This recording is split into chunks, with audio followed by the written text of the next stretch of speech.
Morning, everyone, and welcome to the regular meeting of City Council for Monday, August 24th, 2026. The City of Dawson Creek acknowledges that we are privileged to live and work on Treaty 8 territory and the traditional home of the Cree, Danase, Saulteaux, Sicanee, and Slavey First Nations. We value the Métis peoples that live and gather here. We commit to upholding the respectful relationships these nations have built with the land, and we acknowledge our responsibility to carry that forward today and into the future. Next order of business, 2 delegations. 2.1, we have Shelby, Halle, and Blayke Johnsen and Janice Anderson, residents of Dawson Creek, in attendance for proclamation to declare September 2026 as Craniosynostosis Awareness Month in Dawson Creek. I didn't hear you, sorry. Did I do that all right? Don't worry, you'll hear it 7 more times. So, yeah. Morning. Hi. How are you doing? Good. I will just read this out here. So, Craniosynostosis. Did I do good? Yeah, Awareness Month. I have Janice up here, not just for the proclamation, but to help me with my speaking as well. So, whereas craniosynostosis is a medical condition in which one or more of the sutures in an infant's skull close too early, which may affect normal skull and brain growth. And whereas craniosynostosis affects approximately 1 in 2,500 infants, and increased awareness can help support early recognition, diagnosis, treatment, and family support. And whereas early recognition and treatment can help reduce the risk of serious health complications, including increased pressure inside the skull, vision problems, and learning or physical delays. And whereas Craniosynostosis Awareness Month provides an opportunity to increase public understanding of this condition and to recognize the experiences of children, parents, caregivers, and families in our community and beyond.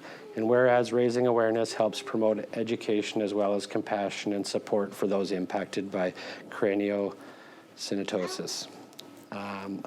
Therefore, I, Darcy Dober, Mayor of the City of Dawson Creek, do hereby proclaim September 2026 as Craniosynostosis Awareness Month in the City of Dawson Creek, and encourage all citizens to join me in this worthy observance. So, yeah. Great job. Yeah, thank you. Unironically, the Literacy Society's up next. Yeah. It was like a test for me. I was like, here, I got you a little something. Look, baby. There's a little stuff in there if you want to give one of them to your sister. I'll let you pick which one, and then there's some stuff in there. But do you want to give one of those to your sister? Yeah. Which one do you want to give to her? Thank you. You're welcome, and this is for you too. Thank you. You're welcome. Was there anything that you wanted to say? So There is a mic here. okay. So craniosynostosis is quite rare. Blayke's is the only one that we know of here in Dawson Creek at this point. She had sagittal craniosynostosis, so her suture from her soft spot back was fused at birth. So she has had surgery at 14 and a half weeks to remove a piece of her skull. And so she has a wide strip of her skull is missing to allow proper brain development. She's doing really well. She's just graduated from her helmet. She was in 2 helmets throughout the treatment plan. Kids had to make 14 round trips to Edmonton for checkups, and no, thank you. So, yeah, so we're just hoping that to bring some awareness so that. Yeah, hers wasn't caught till 3 months. Oh yeah. So, yeah, the earlier the better. Yeah. She was able to have the non-invasive or minimally invasive surgery, whereas the other one is they actually open their skull from ear to ear and remove pieces of their skull, reshape them, put them back in. Yeah. So thankfully she didn't have to have that surgery, but yeah. Yeah. Well, thank you for coming in, and thank you for bringing attention to this too. Yeah. I know just from Janice too, a bit what you guys have went through, and I could not imagine. So it's nice to see her on this end and so happy and smiling. Yes. And a little scared of me. Yeah. Okay. Yeah. You're welcome. I think we're gonna get you want to get a picture? Can we get a picture together? Yeah. Just sign that.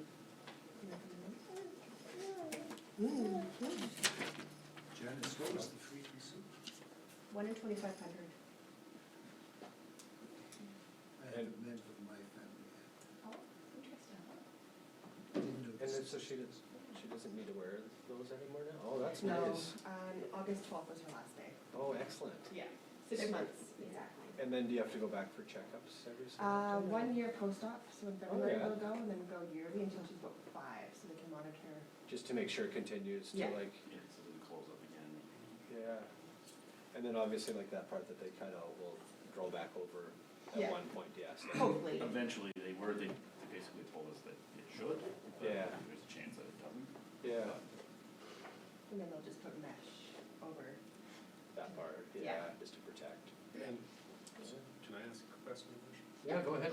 So is that something, when you're doing the, the natal appointments with the doctor, that's part of a standardized screening, or is that part of the? No, resident it's awarenesses? actually kind of a fluke thing that kind of happened.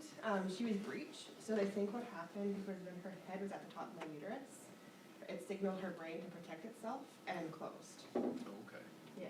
so is it, I'm just wondering, with respect to raising awareness, how do we? It's a simple routine thing they can check at. Now it's gonna be a little bit more because after her first appointment, I talked to her doctor and they put together a whole pamphlet with pictures and things to watch for. Because it was the shape of her head that concerned me, but no one had ever heard of it or seen it, so we thought like, oh, her head will go back to normal, it'll go back to normal. And it never did. So then at her 12-week appointment was when it really became cause of concern. Her doctor has never seen it in Canada. Oh, okay, so, cool, wow, that's good to hear, okay, sorry. Oh, all good. You want to get a picture? She's so happy. Very. Great. Oh, come forward. It's awesome.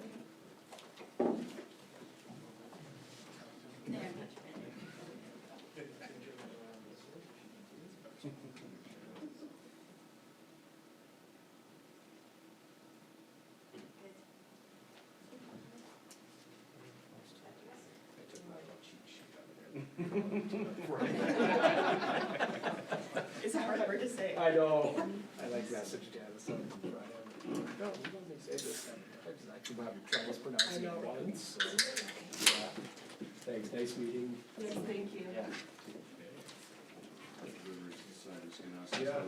Literacy Society's got the work cut out. Yeah. I'm going to ask you how to spell it. That's or what it. All right. Next order of business 2.2. We have Michele Mobley, Executive Director with the Dawson Creek Literacy Society, in attendance regarding proclamation to declare September 2026 as Literacy Month in Dawson Creek. So, you want to just start off spelling it, or is that what somebody's going to ask you that? So. Could you scroll that back? Yeah.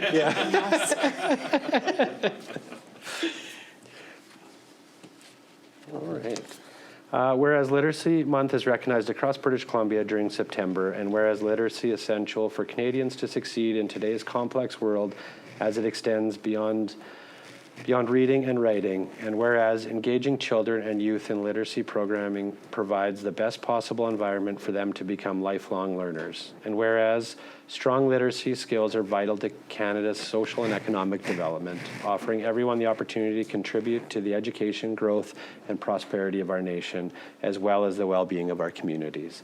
And whereas the 2026 Literacy Month theme, Your Gift, Their Next Chapter, highlights the important role that literacy and community support play in creating opportunities for learning and growth.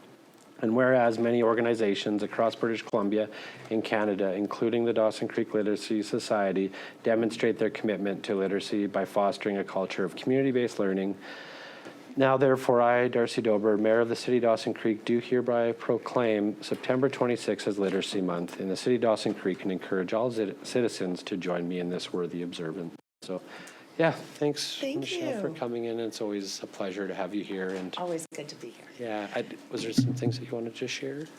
Or, Yes and no. okay, I'll give you that just in case if there's I don't online. know if I need a microphone. Okay, But it's first not of for all- here, it's for those that are Okay. online listening, yeah. The September being Literacy Month, the color is purple. our mayor remembered, and he wore a purple tie. And I really appreciate that because I was in a hurry this morning. We have 5 clients, 5 citizens of Dawson Creek who are becoming citizens of Canada this morning. So I was in a bit of a rush getting out of the house, so I appreciate that you wore some purple. Just on the note of lifelong learning, if anybody is interested in knowing where some of our literacy gaps are here in our own community, it is with folks over the age of 50, 60. Digital literacy is huge. Everything is moved online, your government services, your applications. And a lot of people just, A, don't have the skills, or B, don't have the technology. So I'll leave that with you and your connections and talk about what you can do to help people in our community. So thank you so much. Thank you, Michele. Thank and you. not to take any credit for the purple tie, but last year for this proclamation, I just grabbed a purple tie, not knowing, and Michele told me that that was the color. No, so you knew. Yeah. Well, maybe I did. Yeah. So today I did. I was like, oh yeah, there's a color for it. I had to look it up. So, but yeah, and just I thank you for what you do. I know this city and this council is very grateful for the Literacy Society and what you do to help those individuals that need the support and help. And yeah, so just really thank you to everybody. So you're welcome. I will just sign this.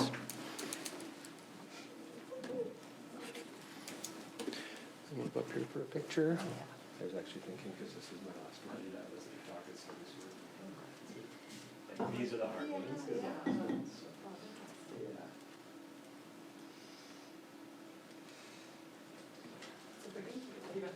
Thanks so much. Yeah. Thank you. All the best. Yes, thank you very much.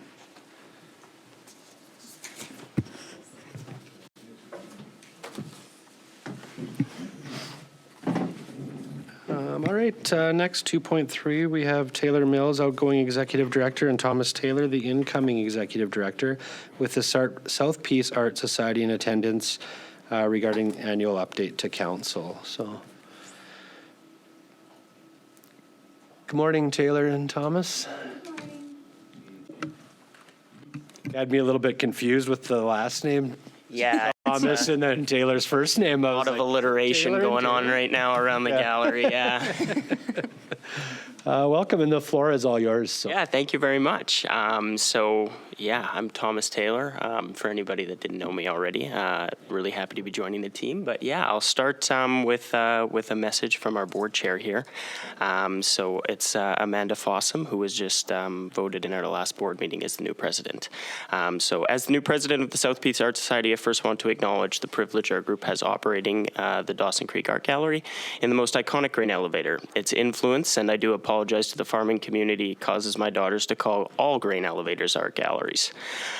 I personally know how difficult it can be to be an artist in this world. So to live in a city that provides everything the Dawson Creek Art Gallery has to offer is a luxury that not many get to experience. As a board, we are continuously grateful for the city's financial generosity and encouragement. It helps us create opportunities for professional artists in our area and nurture the most important creatives, our youth. Our board is comprised of artists and community professionals with their experience on board being a valuable range from multiple years to just 1 month. As we say farewell to our previous executive director, Taylor Mills, we're pleased to introduce our new ED, which would be myself. I encourage anyone listening to pop into the gallery and say hello. Lastly, I'd like to thank Tamara Galinsky for her past years as the board president. I fear I have some big shoes to fill, but thankfully she's not going anywhere. We look forward to continuing to serve the art community for years to come. Until next time, Amanda Fossum. So that is a message from her. And then I have a message from myself as well, just short and sweet. I'm honored and excited to be joining the South Peace Art Society as the new executive director. I look forward to continue building upon and fostering the valuable relationships within the community and with the city of Dawson Creek. Now I have just a brief overview and an intro to the gallery structure. So what we do, we love fostering lifelong relationships with the arts and building artistic literacy. It's key to helping people love where they live and celebrate the beauty and depth of the South Peace. and a couple categories that help with that. So the curation of exhibits, the art gallery curates and displays many exhibits across the year and presents them to the public. Behind this is our seasoned curator, Kit Fast. We have our youth programming sector. A variety of different youth programs are offered to the community, serving our community's youth in an inclusive, creative learning environment. Amanda Enyedi is she oversees the operations in that sort of sector. And then we have our consignment and gift shop, which is an eclectic collection of mostly local, regional practicing artisans and craft makers that we have available for the public to see. And that is overseen by the administrative assistant that we have, Gwen Hawkins. And lastly, we have our framing department, so custom framing department, assistance for the public and artisans alike with any of their framing needs, and that is done by Paige Fortier.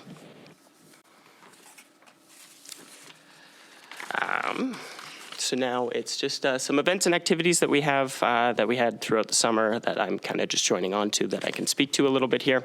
So we have the art auction, so artworks and stuff like that that go on and they're bid on during live bidding periods. It serves as a major fundraiser to support our exhibitions, educational programs, and outreach. Our youth membership show, that's one that I'm excited to be a part of coming up. It's a beautiful event where youth members from across the Peace region have their artwork on display, and parents and kiddos alike from all across the Peace region come and see that, so that's a fun one. It's Indigenous Day is another one, collaborative event done with the Kiwanis Performing Arts Center, serving as a celebration of Indigenous Day. The summer membership show, our members displayed a wide range of artistic practices. We're actually just taking it down today and transitioning into a new one, but it was beautiful. A great time for me to join the gallery. It was lots of really nice stuff in there. And then our Art Walk expansion, so temporary pop-up exhibits across the Peace region at local businesses and partners and stuff like that. We have exhibitions across the Peace region in Dawson Creek, Fort St. John, Hudson's Hope, and Chetwynd. And then last but not least, we had Rock the Block, which we wrapped up this weekend. It was our second of two that we ran there. And that was also in partnership with KPAC, the Kiwanis Performing Arts Center, where we brought some live musicians into the parking lot of the art gallery and had free entry for the public and stuff like that. It was lots of fun. That'll segue into our community and organizational partners that we would like to work with. So the gallery continues to welcome and celebrate all kinds of different collaborations within the community. Prominent partnerships so far this year have been the Kiwanis Performing Arts Center, Nowickan, the South Peace Arts Council, Co-op Dawson Creek, various local businesses participating, in Art Walk 2026, and proudly also the city of Dawson Creek as well there. And then a couple highlights and accomplishments. The new president and executive director, kind of a tandem segue into both of us. We've got some big shoes to fill. But yeah, we're super excited for the opportunity to be joining the team. The youth exhibition is one to highlight. We had 150 attendees this year, and it was something special from what I've heard. So yeah, like I said, I'm really excited to be a part of that. The city of Dawson Creek, we were able to increase our funding to support our mission to deliver arts and culture to the community in an inclusive and welcoming sort of environment. So very thankful for that. And then the Youth Artist Mentorship Program, a new and exciting program that we're kind of introducing that I'm ready to kind of get behind, but it's something to look forward to here in the future for us. And then some outlooks and priorities as we move deeper into 2026 and begin planning for 2027. I think the main focus for us at the gallery is our youth programs and stuff like that, and continuing to flourish in that regard. I think it's really important, and I think that fostering youth is fostering the future. And with that being said, I think arts and culture is of utmost importance in that regard in terms of the future and what that's going to look like. So having youth get proper access to it is very important to me and important to the South Peace Art Society and the Dawson Creek Art Gallery as a whole. And then we're going to segue, I'll let Taylor speak to this, but we're going to give a project update on our murals and stuff like that we have throughout town. Yeah, so this was really exciting. We had 3 murals this year. We were kind of behind over the past couple of years, so I do apologize about that, but we should be back on track this year. So I'm going to highlight 2 of our 3 because the third one is still underway, and we'll kind of segue back to that later in the year. Once we finish it, we'll come back and chat about it and show you what that looks like. But at this time, we have a brand new mural on the Dollar Store with More. That was done by Kaylee Oldershaw. It is up and finished, and it's quite beautiful. It's a piece of the piece here in Dawson Creek, and we collaborated with the owners to come up with the design, and this is kind of what they came up with. But if you know Kaylee's pieces, she does a really great job with the scenery and kind of like a warm, welcoming feel. It's in a really nice place downtown, so if you haven't taken a look, go down, have some pictures. It's quite beautiful. And then secondly, we had the CJDC TV building mural renovated and fixed. So we had to pull down the wood and get that all done, but that was done by Tegan Skin. She is an Indigenous artist in the community, and she focused on specific insects and berries of the region. And then specifically what she did with the wings here is that so people can stand in the center of it and get their picture taken. We've seen a lot of great comments online in regards to these murals, and they had a very fun time doing it as well. The third mural that we're doing is on Iron Heads, and that's going to be done by Paige Forche, which I'm sure you're all familiar with. It is going to have a few different musicians on it, so we had to get Paige on that job because she's really good with doing human features. It is going to be quite lovely when it's done. We do promise that we're going to work very diligently to get it done before the end of September because the weather seems to be decent these days, but just keeping that in mind, we should have the majority of it done or it all completed by the end of September. But we'll keep you updated if anything changes. So with that being said, just with the completion of these 2 murals, we're asking for a partial release of funding to cover and pay the artists for their time and their designs, which is around the $12,000. So $12,000 release. It's $20,000 for all 3. $8,000 is going towards the Iron Heads mural, but we're asking for release of the $12,000 for these 2 to get the payments sent out on our end. But yeah, they're quite beautiful, so hopefully you'll see them in the walk, the mural walk that you guys have created. I'll send over the details so you can add them in there, some artist bios, their names, and then just pictures of them as well. But they're quite beautiful. I think everybody in here could benefit from a butterfly sort of photo op there too, so you might as well get down there and get it done while you can. I've seen Councillor Parslow going up to the screen there. I thought he was maybe trying to get one right now. Exactly, yeah. Spread the wings. I can kind of come back to round us off. Thanks so much, Taylor. But now I'll just get into community involvement. So the gallery is committed to achieving as much community outreach and involvement as possible. So far in 2026, a few events to highlight for our community engagement include the Youth Membership Show, which had a really great turnout of people coming to it. So that was really fun. Packed the art gallery by the looks of it. And yeah, really good time. And also, the art walk. I think it's a really fun project that we have, and I know myself. I reside currently in Fort St. John, so I'm commuting for the work. But people in Fort St. John are noticing the exhibits. I was in the health food store yesterday, and it was a nice moment. There was a lot of public interaction there, so really proud of that. And yeah, and last but not least, I'll just give a quick thanks to the key funders for us. So thanks to the City of Dawson Creek, BC Community Gaming, and the Vancouver Foundation for 2026 for all your support and funding and stuff like that. And that will round off what we had for you guys today. Perfect. Thanks, Thomas, and thanks, Taylor, for presenting. And just before I open it up to council for questions, Kevin, on the request for release of early funds, is that something that needs council approval, or is that, no? No? Okay. Just thought that might be a question, so okay, thank you. Any questions, council? Councillor McDonald? Thank you, Worship. No questions. I love the 2 new murals. Absolutely beautiful. And I just more wanted to highlight how great it is to see an outgoing executive director here mentoring her successor for just the continued high-level operation of the Art Society. So, Taylor, thank you for all your time and effort for the Art Society, and really, it's great to see the mentorship going on. So well done, guys. Thank you. Thanks, Councillor McDonald. Any other questions? Oh, I don't have any either. I do want to just thank you, Taylor, for the relationship's been great since you've been here and working, and just really appreciated what you've done for the community and the arts in the community. So thank you, and it was nice to meet you as well, Thomas, today, and look forward to the future and what that brings. So congratulations on the new role, and well done presenting too. So Thank you.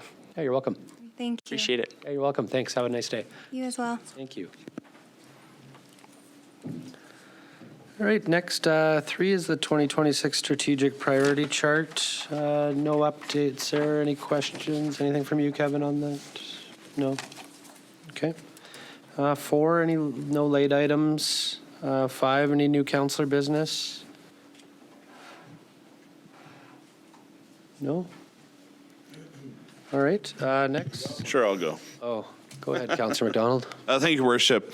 Just like to highlight that this coming weekend will be the Dawson Creek Chamber of Commerce's charity golf tournament, raising funds for the chamber so they can continue their hard work here. So I congratulate them. Organizing a golf tournament is never easy, and they did it in a very quick, efficient manner. Thank you. And yeah, so if anybody out there is looking to golf this weekend, I know they're still looking for some teams. Thanks, Councillor McDonald. Anything else? No? All right, next, 6, adoption of minutes. 6.1, public hearing minutes from August 10th, 2026 for adoption. Councillor Kemp, second. Councillor Earl. All in favor? Opposed? It's carried. All in favor. I was getting back to my older routines when I thought I seen somebody pushing a button. I'm like, oh, where's the screen? Next, 6.2, minutes of the regular meeting of council held on August 10th, 2026 for adoption. Councillor McDonald, second. Councillor Kemp, all in favor? It's carried. Any business arising? Next, correspondence. 8.1, we have email from Crystal Hardy, President of Dawson Creek Kodiaks, received on August 10th, 2026, regarding a request for swim passes for August 24th to 28th, 2026. Councillor McDonald. Thank you, Worship. I'd like to move that we grant the request for 120 complimentary swim passes for the Kodiaks hockey tournament. Thanks, Councillor McDonald. Second, Councillor Sudnick. Discussion. As always, just want to confirm that this is within our grant fund still. And sorry, through you, Your Worship. I hit the button. Yeah, you're on when the button's on. Oh, okay. Sorry, my first meeting here at the new location. So I can confirm that remaining in the City Council's grant budget is $3,900. 68% of the current grant budget has been used. And the estimated cost, sorry, I just need to find the email, is just under $700. That's if they're all used, right? We reconcile after the fact. Correct, and we will, they would, typically when we do this, they're eligible for only the span of the event. So they would be eligible for this week, barring that the pool is closed on Friday. So we would track the usage over the 4 days, and only the amount that is used will get charged against your grant budget. And we do often find that typically they do come in less than what is projected. Yeah, I guess the other thing too, because the event started today, is that allow the city team enough time to get them printed and get them over there? I would probably defer that to Yeah, okay. Ryan. Okay. Thank you. Thanks, Melissa. Councillor Earl? Thank you, Worship. Just 1 or 2 questions, 3 to staff. Number 1, is this a new request, or did we get it? Okay, so it's new. And then I guess a thought, and as someone who's outgoing, I may be making work for the next guys, but as we get these requests for in-kind recreation access, it might be worth looking at a policy whereby we split this off from actual grants, which is dollars going out the door, versus something that, yes, we need to put a number to it because there is a cost, but it's different from a grant. It's different than us handing somebody a check. And it might be worth having a separate line item for grant requests of this nature, because they are essentially in-kind donations of access to city facilities that are already operating with an existing base cost. You know, it doesn't cost us to send 50 extra people to the pool what it would be if we were giving out a check for $700. And just that, given that these requests are becoming more numerous and that they do seemingly add value to the events, it might be worth looking at a different stream for requests like this. But that's just a thought for future council to maybe pick up. Thanks, Councillor Earl. Just to comment on it being a new request, it's also wasn't, this event wasn't held in Dawson Creek before. Well, it was, and then it went to our neighbors in Tumbler Ridge for a few years, and it's back here. So, any other comments? No? Okay, I'll call this to vote. All in favor? It's carried. 8.2, we have email from Taylor Sims, Executive Assistant, City of Fort St. John, received on August 13th, 2026, regarding a request for a letter of support, the Aquatics Facility and Fieldhouse project. Councillor Parslow. Yeah, I'd like to speak about this one. Received for discussion. So, yeah, okay, receive for discussion, if you like. Second, Councillor Earl. All in favor? It's denied. No, I'm just kidding. I'm kidding. It's carried. So this may be just a little of my personal quirks, but I'm looking at this as it's very similar to when people hand me a petition to sign. I don't sign petitions if I don't understand what is really planned. And sometimes the people giving me a petition sheet don't know either.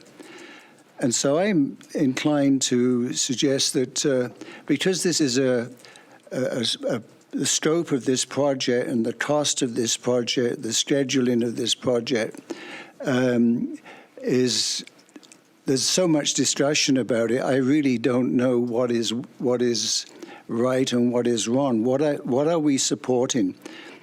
It's if you are comfortable with supporting a sort of a general thing, we plan on building a new swimming pool and a sports stuff, then right, you can do that. But I'm not comfortable supporting things that I don't understand the scope and cost of, so I would suggest that we invite them, City of Fort St. John, to give a presentation to this council.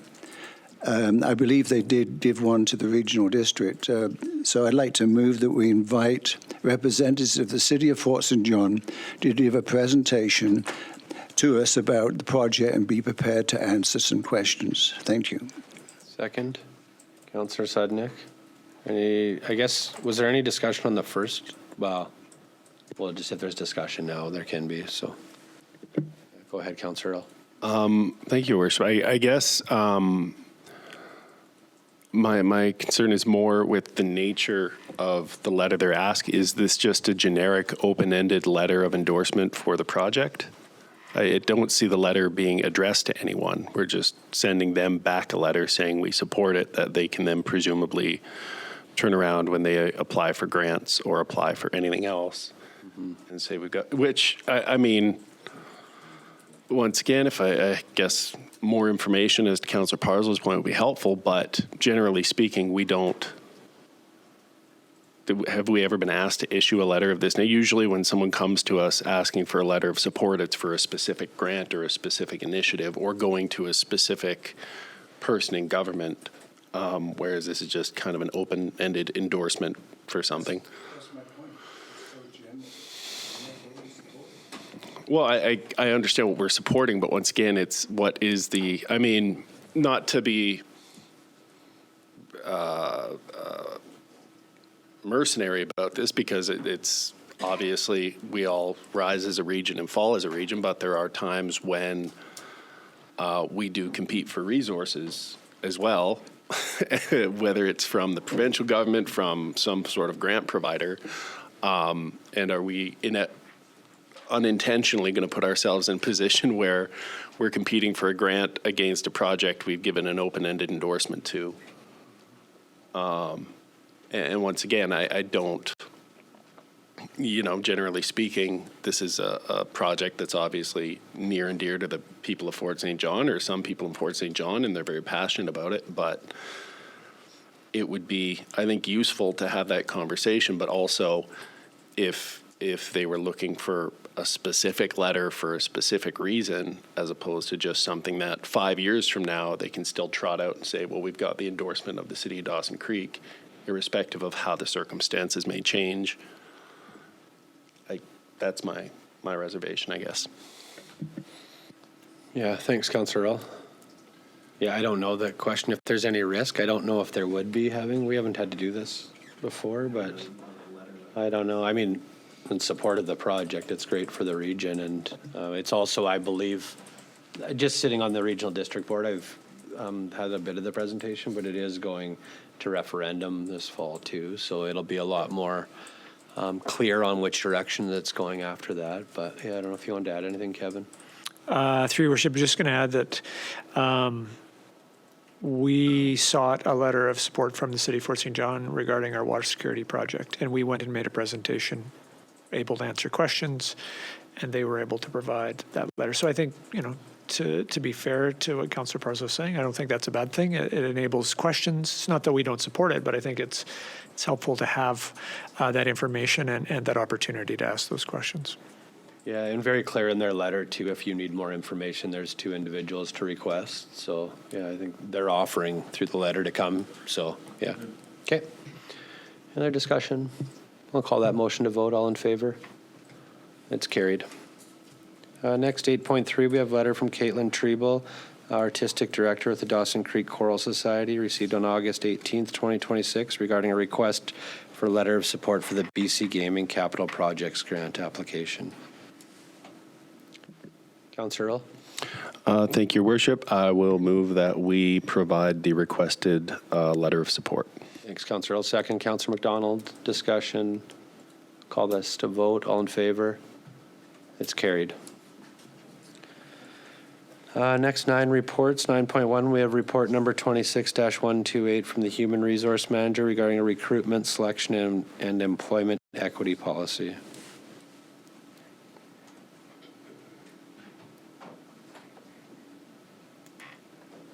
Councillor Parslow. I just need some guidance on procedure here. There's a list of policies, and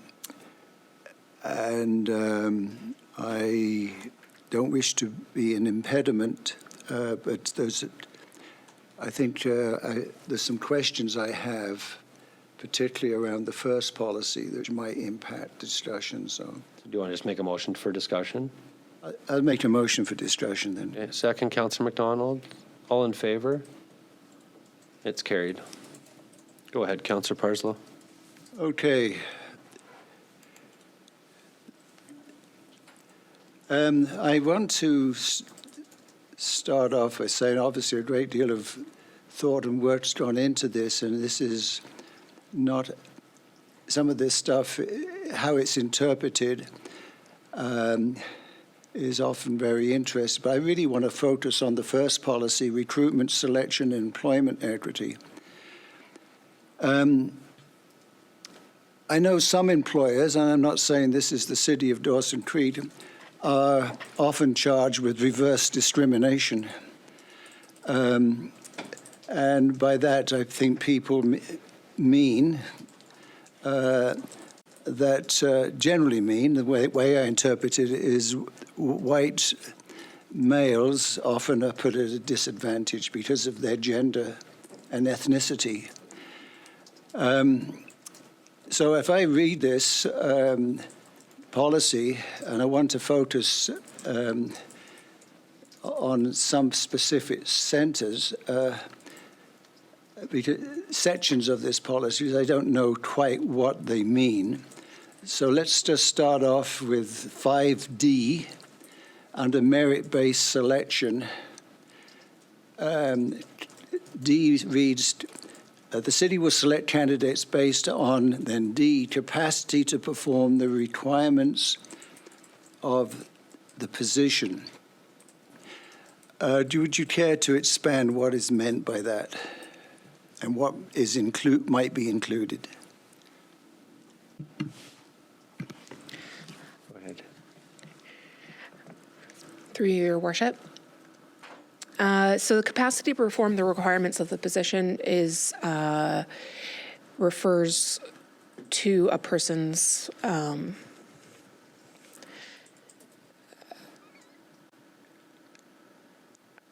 I apologize, clearly I'm struggling with words this morning. Essentially, we want to ensure that whoever we hire to do this is a person who is going to be able to take on the full scope of the work at a full-time or part-time, depending on how it's posted, in that role long-term. So that refers to not just the skills, not just the qualifications, but their overall ability to complete the work long-term. Fulfill it. So, if I... Yeah, go ahead. So would that include if a job may require some time, extra time, or dealing with emergencies, being able to work at the weekend? Yep.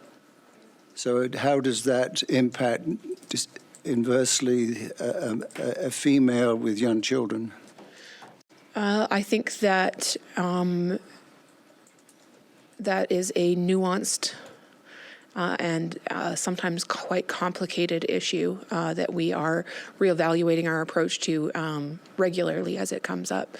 But essentially it boils down to we have a requirement as an employer to the point of undue hardship to accommodate that type of thing. Now, if we have a job where we might require somebody to be working outside of school hours, for example,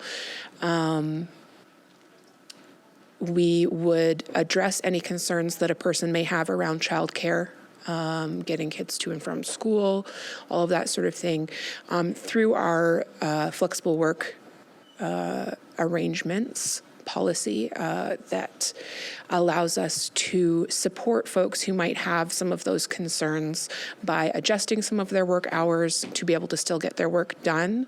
Most commonly, what it looks like is we might shift someone's working hours to start after 9 a.m. so that they can drop their kids off, that sort of thing. But ultimately, if it is a requirement of the job that a person is available on Saturdays to run certain programming or something like that, for example, we need to know that the person hired for the position will be able to do that. And if there are some concerns as far as the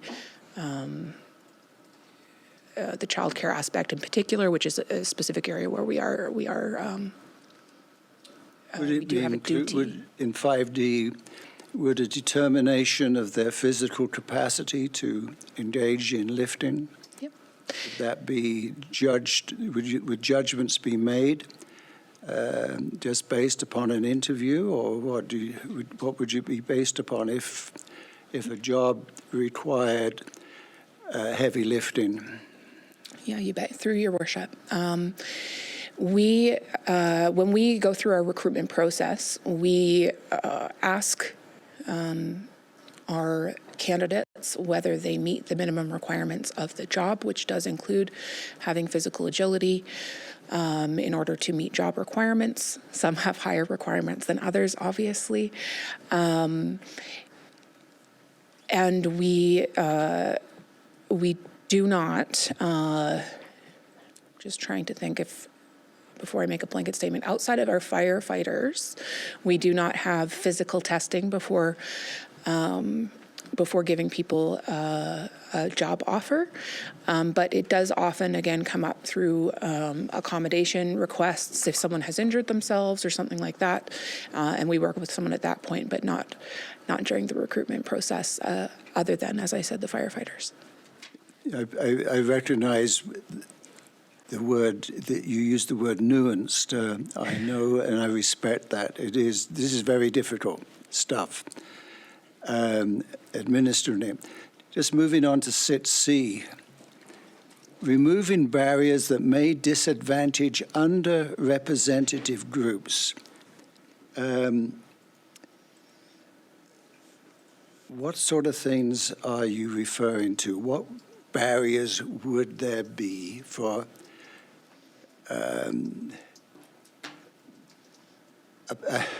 I know language might be, or the use of the English language might be a barrier, but I'd be interested in how you mitigate that. But what other barriers are there besides language? Of course, through your worship,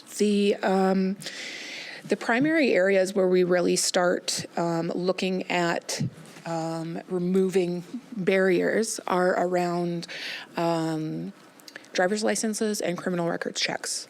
Those are the two primary areas where we really evaluate, does this need to be in here? Or does it not need to be in here? Do we genuinely need someone to have a driver's license because we may be keeping a whole section of the population?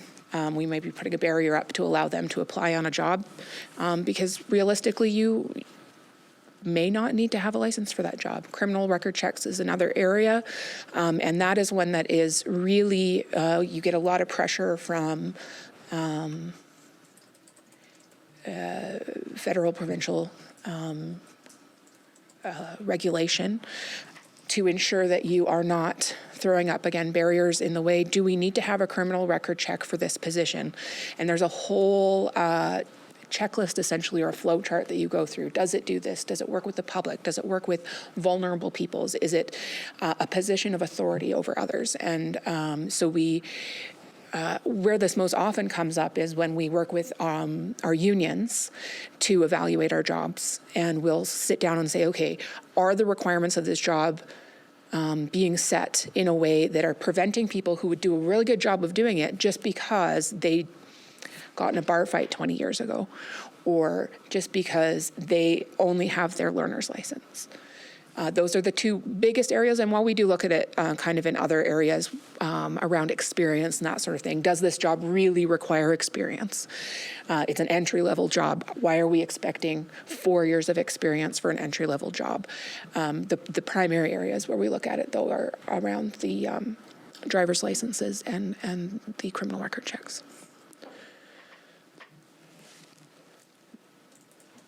Somewhere in this policy, I have another reference I wanted voters, but you talk about, I think, correct me if my interpretation is a misrepresentation, that we want to have a workforce that mirrors the composition of this community. Does that mean we're going to have a quota system? What does it mean? Pardon me. Through your worship. What that means is that if we are doing our jobs correctly during the recruitment process, which includes things like removing some of those barriers, which includes things like posting jobs in places that you might not think of, particularly places where folks who come from less well-represented groups might find them easier. If we are doing all of the things that we should be doing, then our workforce should very closely mirror the makeup of our community. So we're not having a quota system? Not, absolutely not, no. 8B, something I don't understand. It will be my last question.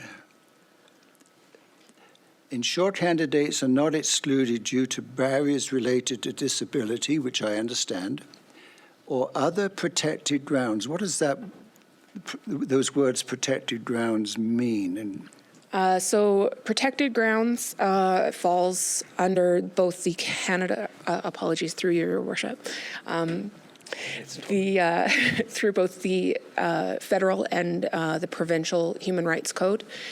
And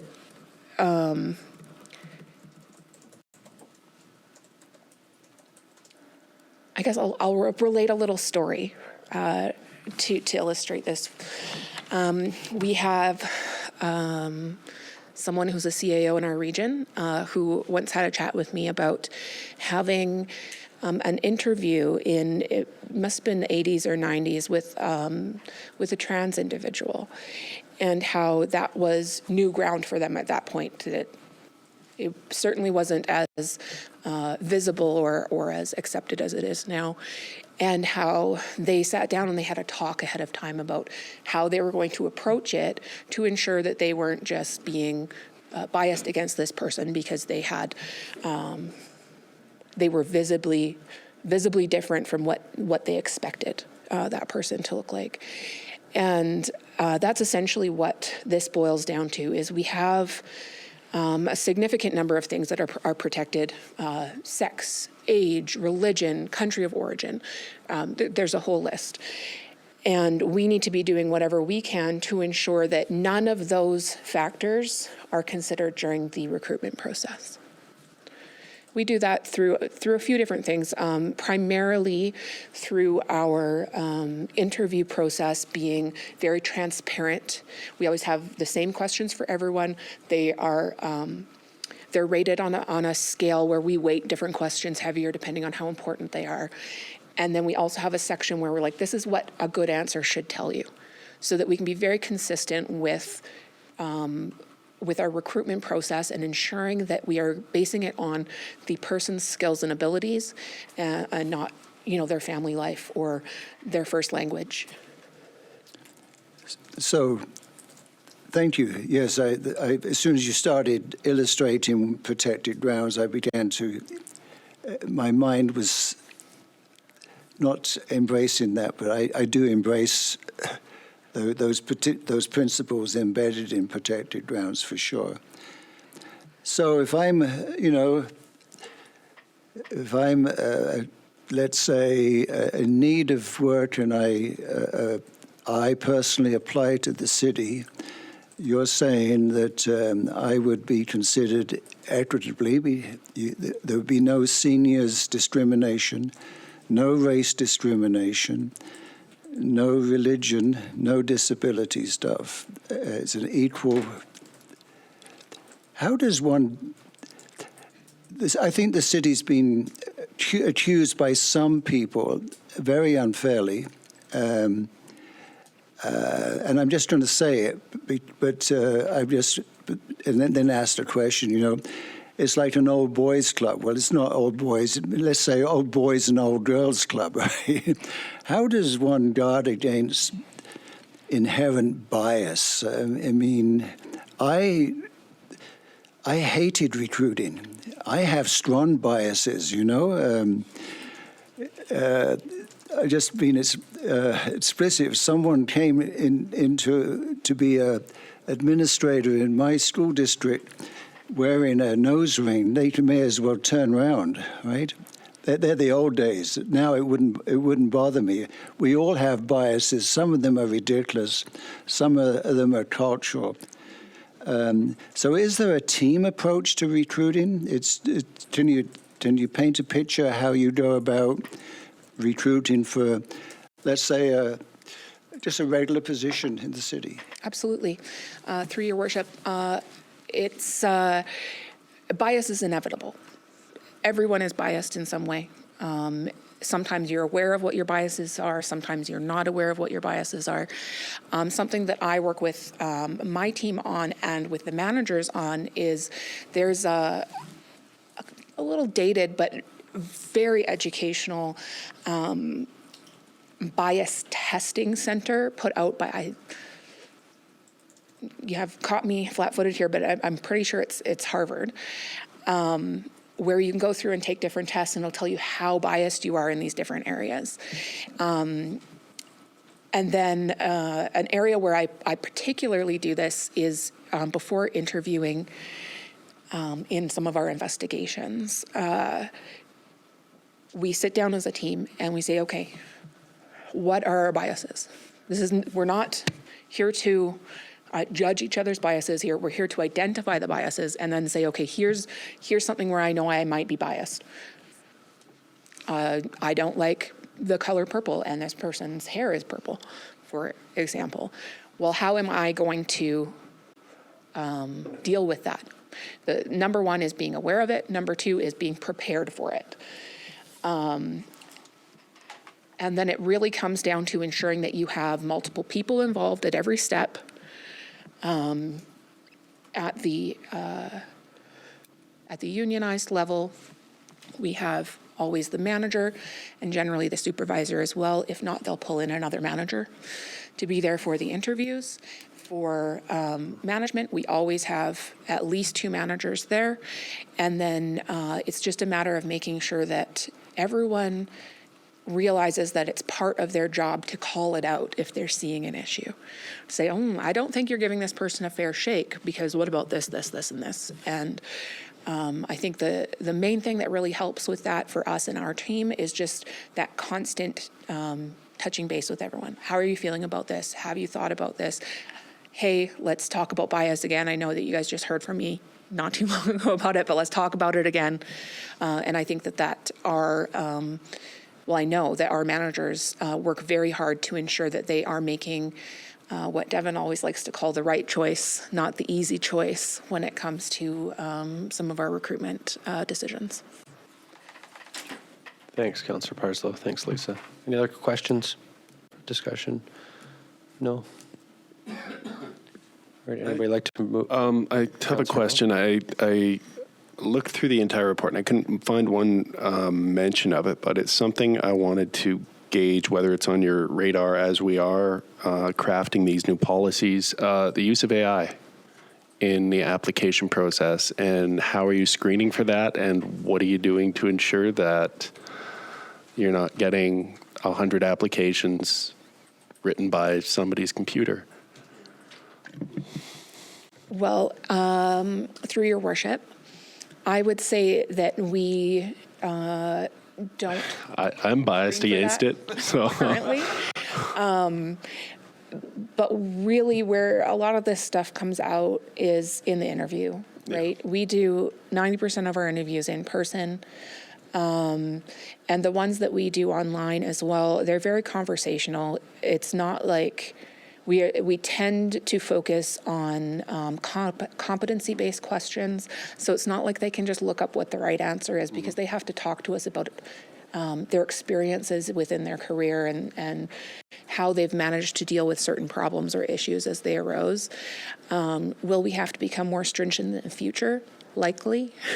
But currently, it's not something that's really shown up as an issue for us at this point. Thank you. Thanks, Councillor Earl. Any other discussion? No.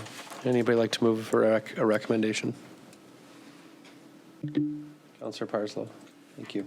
I'd like to move that report number 26-128 from the Human Resources Manager Recruitment, Selection, Employment Equity Policy be received. Further, that Council approve the Recruitment, Selection, and Employment Equity Policy as presented in this report, pending the required 30-day review period. Further, that the hiring personnel policy, hiring of staff policy, and hiring-equal employment opportunity policy be rescinded. And finally, that the hiring guidelines for hiring policy and hiring induction of a new employee policy be rescinded and converted into administrative procedures. Thanks, Councillor Parslow. Do I have a second? Councillor McDonald, any discussion? I'll call this to vote. All in favor? It's carried. Just going to take a quick break here.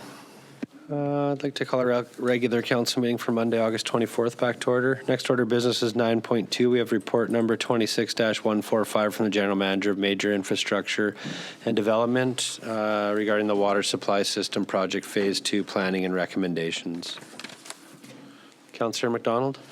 Thank you, Worship. I'd like to move the report number 26-145 from the General Manager of Major Infrastructure and Development regarding Water Supply System Project Phase 2. Planning and recommendations be received for discussion. Thank you, Councillor McDonald. Second, Councillor Kemp. All in favor? It's carried. Anybody? Councillor McDonald? Thank you, Worship. It's a great report. The thoughts, the insights into it are extremely strong. Just on a high level, first impression, reading the report and breaking up Phase 2 into A and B, I wonder, as you acknowledged in there, that it is going to put us possibly behind when it comes to possible grants, funding, etc. Was that built into your cost projections that we received last council meeting as well? So through your worship, Councillor McDonald, I don't believe I had any cost projections last council for the Phase 2A, 2B. Sorry, I meant the overall. The overall. Yeah, I don't believe, so breaking the phases into Phase 2A and 2B should not change our grant funding opportunities. What it's going to do, though, likely with the 2A is we're going to miss some environmental timing windows, which means it'll push some of the field work. What we've done in 2A essentially is taken all of the field work and the site work and moved it, all the technical work, and moved it to a following year. Our concern as staff, my concern was that I didn't want to go down too far down a path of carrying all these options and doing a lot of technical work on all these different routes, because we've narrowed it down to 3 different options when we don't quite know where we're going to get to yet. Mm-hmm. So our feeling strongly, and the consultant team generally feel that we can comfortably put that forward and carry those risks, and we'll manage those when we get there, and it won't hurt us too much on the front end right now. When we've talked about the most important thing right now is really refining down to that, finding that final solution, and that starts with a lot of conversations. But is finding that final solution going to be contingent on a lot of that technical work, actual routing, investigation, where we get on the ground, looking at each route thoroughly with the professionals, the engineers, et cetera? So are we going to be delayed in making that final decision that way? Or are we hoping just through Phase 2A that'll narrow down from 3 to maybe 2 or 3 to 1, or without having the true technical side of the information? Yeah, absolutely. I don't believe we'll be able to get to a single solution without that final field work. Right. But I believe, as I mentioned in the report, I think we can go a long ways with the work that we're doing. And the reason that I recommended the recommendation number 2 as it stands is because it sits as a strong middle ground. I understand recognizing the capital funding that we have and the capital reserves that we have. This gives council a way to move the project forward and set up next council and move the project forward decently well without spending a lot of money. If we wanted to do all the field work now, I didn't put this recommendation in the report, but you're looking at probably 900,000. So we felt there was a strong balance here of some cash to keep the project going, but also we recognize that we do need to have those conversations and find those partners. And there's a lot of value in doing that. And we can likely, the risks that we would be pushing further in the project should not be as negative if we keep going at this time. Does that make sense? And just one more. So sorry, Your Worship. Yeah. Just, mentioning that we're looking at possibly, just short of $1 million for the costs on the technical groundwork to be done. as we've seen so often in the last 4 years, every time we hesitate and wait to do something, the inflationary costs grow and grow. Is there any worry about that? That if we wait another year, 900,000 turns into 1.1 now, and we're at 200,000. Yeah, there's value in that. That's a great point. My biggest concern right now is trying to make sure that we're taking the time to do it right. I don't think we're definitely not slowing down by any means. We will be moving quickly. The first 7 months in that first phase, that feasibility study, we crashed the schedule and hit it real hard. So now is about, I think this next phase 2A is going to take some time because it is all about getting those people together in those rooms, the nations, the interested parties, the industry parties, and also members of council and chiefs in council, and that is going to take a good solid part of the winter. Now, there is some environmental siting and routing work we can do, but again, if we have these conversations and we are able to narrow even further, I'm really cognizant of not doing work that's unnecessary. As I've heard from our council, we need to balance the costs, and I felt that this was a strong balance on that. Meanwhile, also in the report, my understanding is if it comes through as recommended, staff will be hitting the ground hard trying to find that funding, external funding, as soon as possible.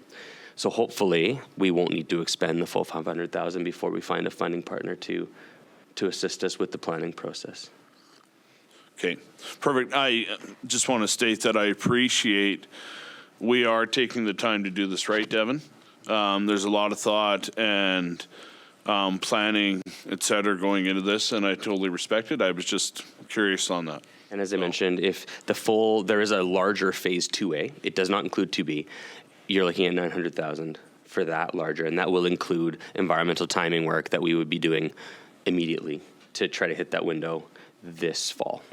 Whereas if this 500,000 that we've requested in the recommendations, that would likely be pushed until council were to make further decisions later in the spring when we have more information available to us, and we may have possibly narrowed even more options at that time.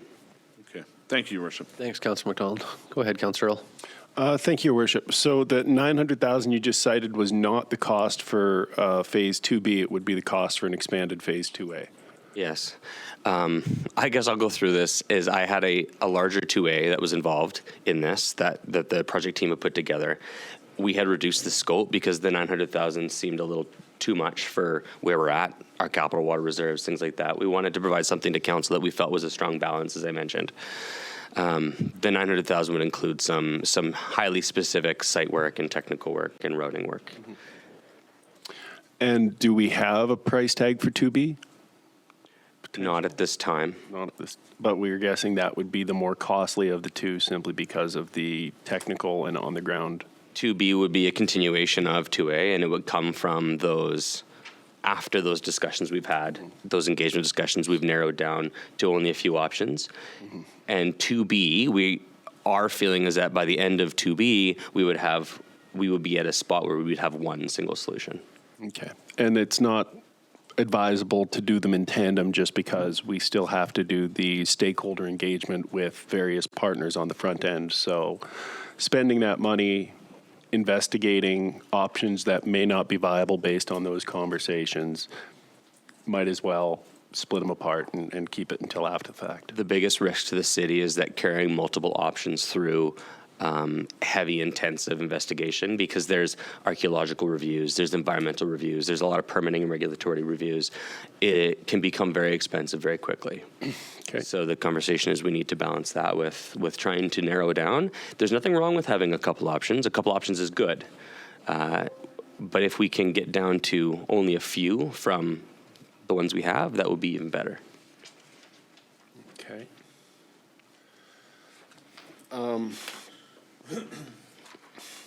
I think that was my chief concern is, just making sure that I guess if I wanted to play devil's advocate for someone out there looking at this conversation who maybe is opposed to, who thinks the need for a new water source is overblown, and that we're overshooting the mark and we just need to build another reservoir or what have you.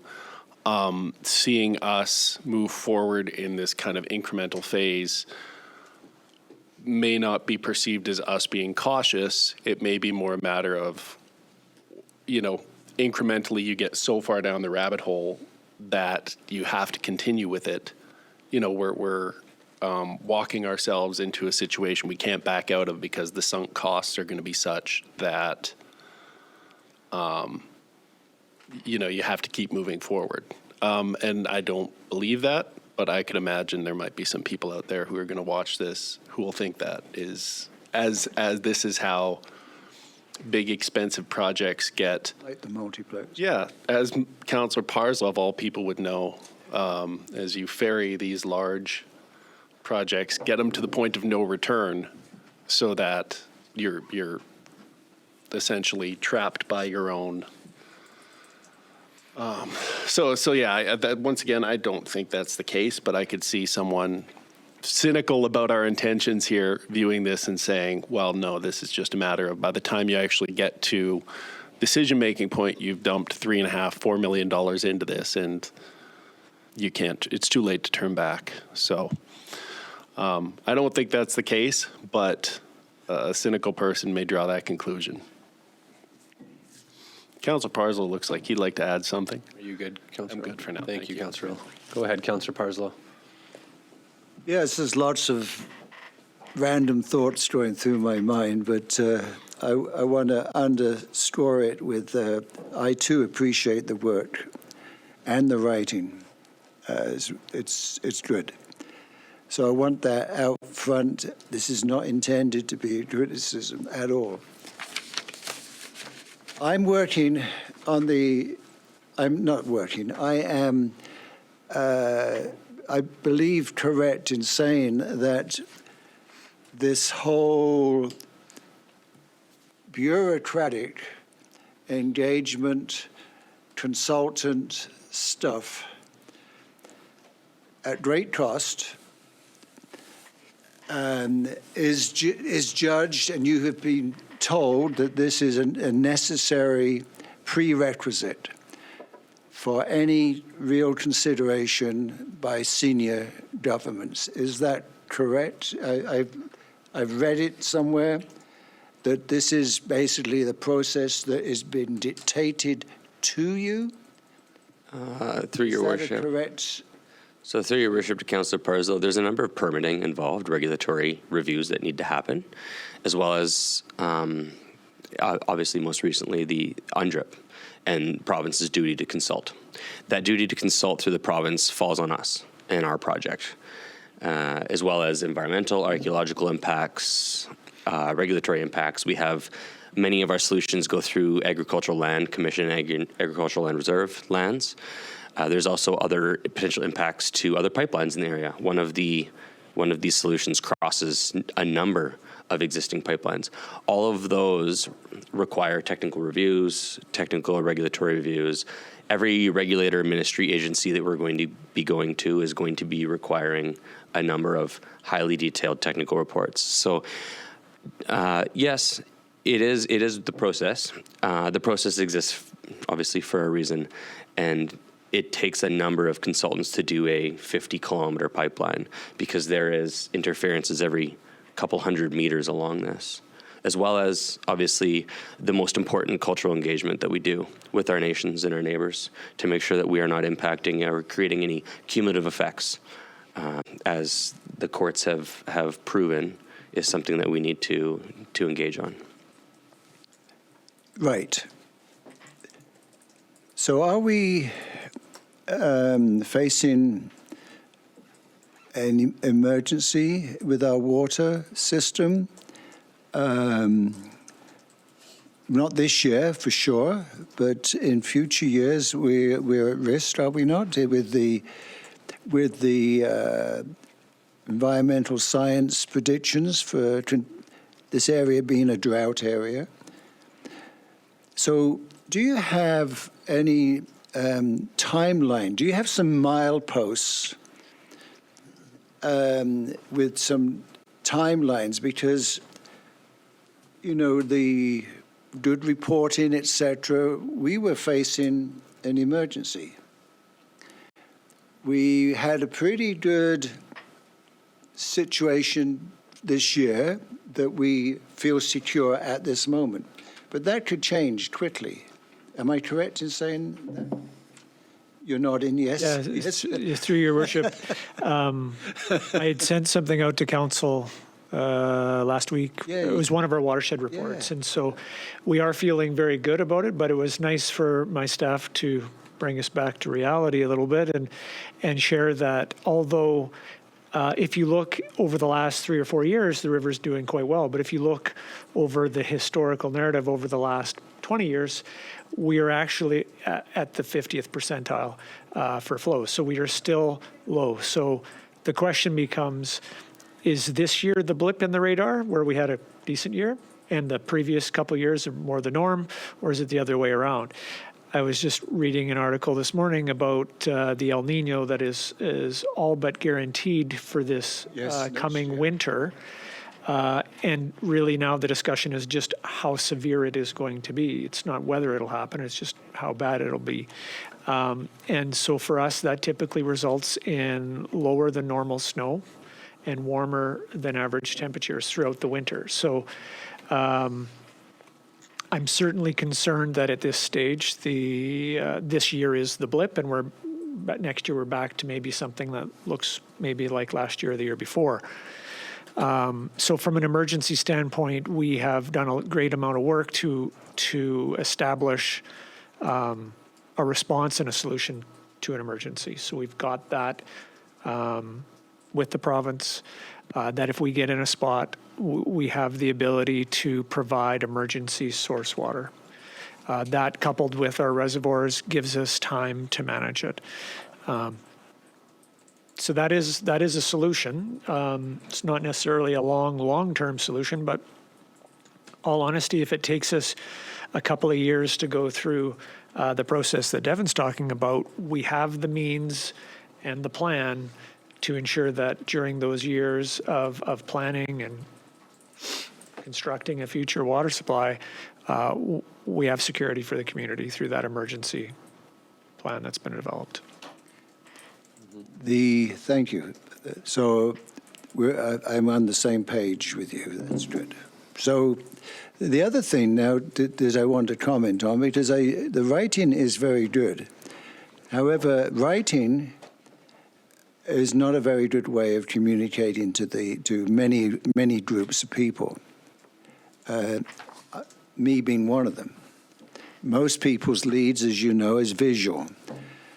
And so I strongly recommend that you think about all these consultations, that you need to have some engaging visuals, infographics, whatever you want to call them, easily understood, okay?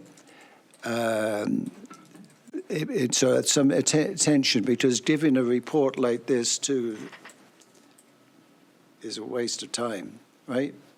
It needs to be done, but you could use this material to develop clear images, right? The picture's worth 1,000 words, and you'll need to.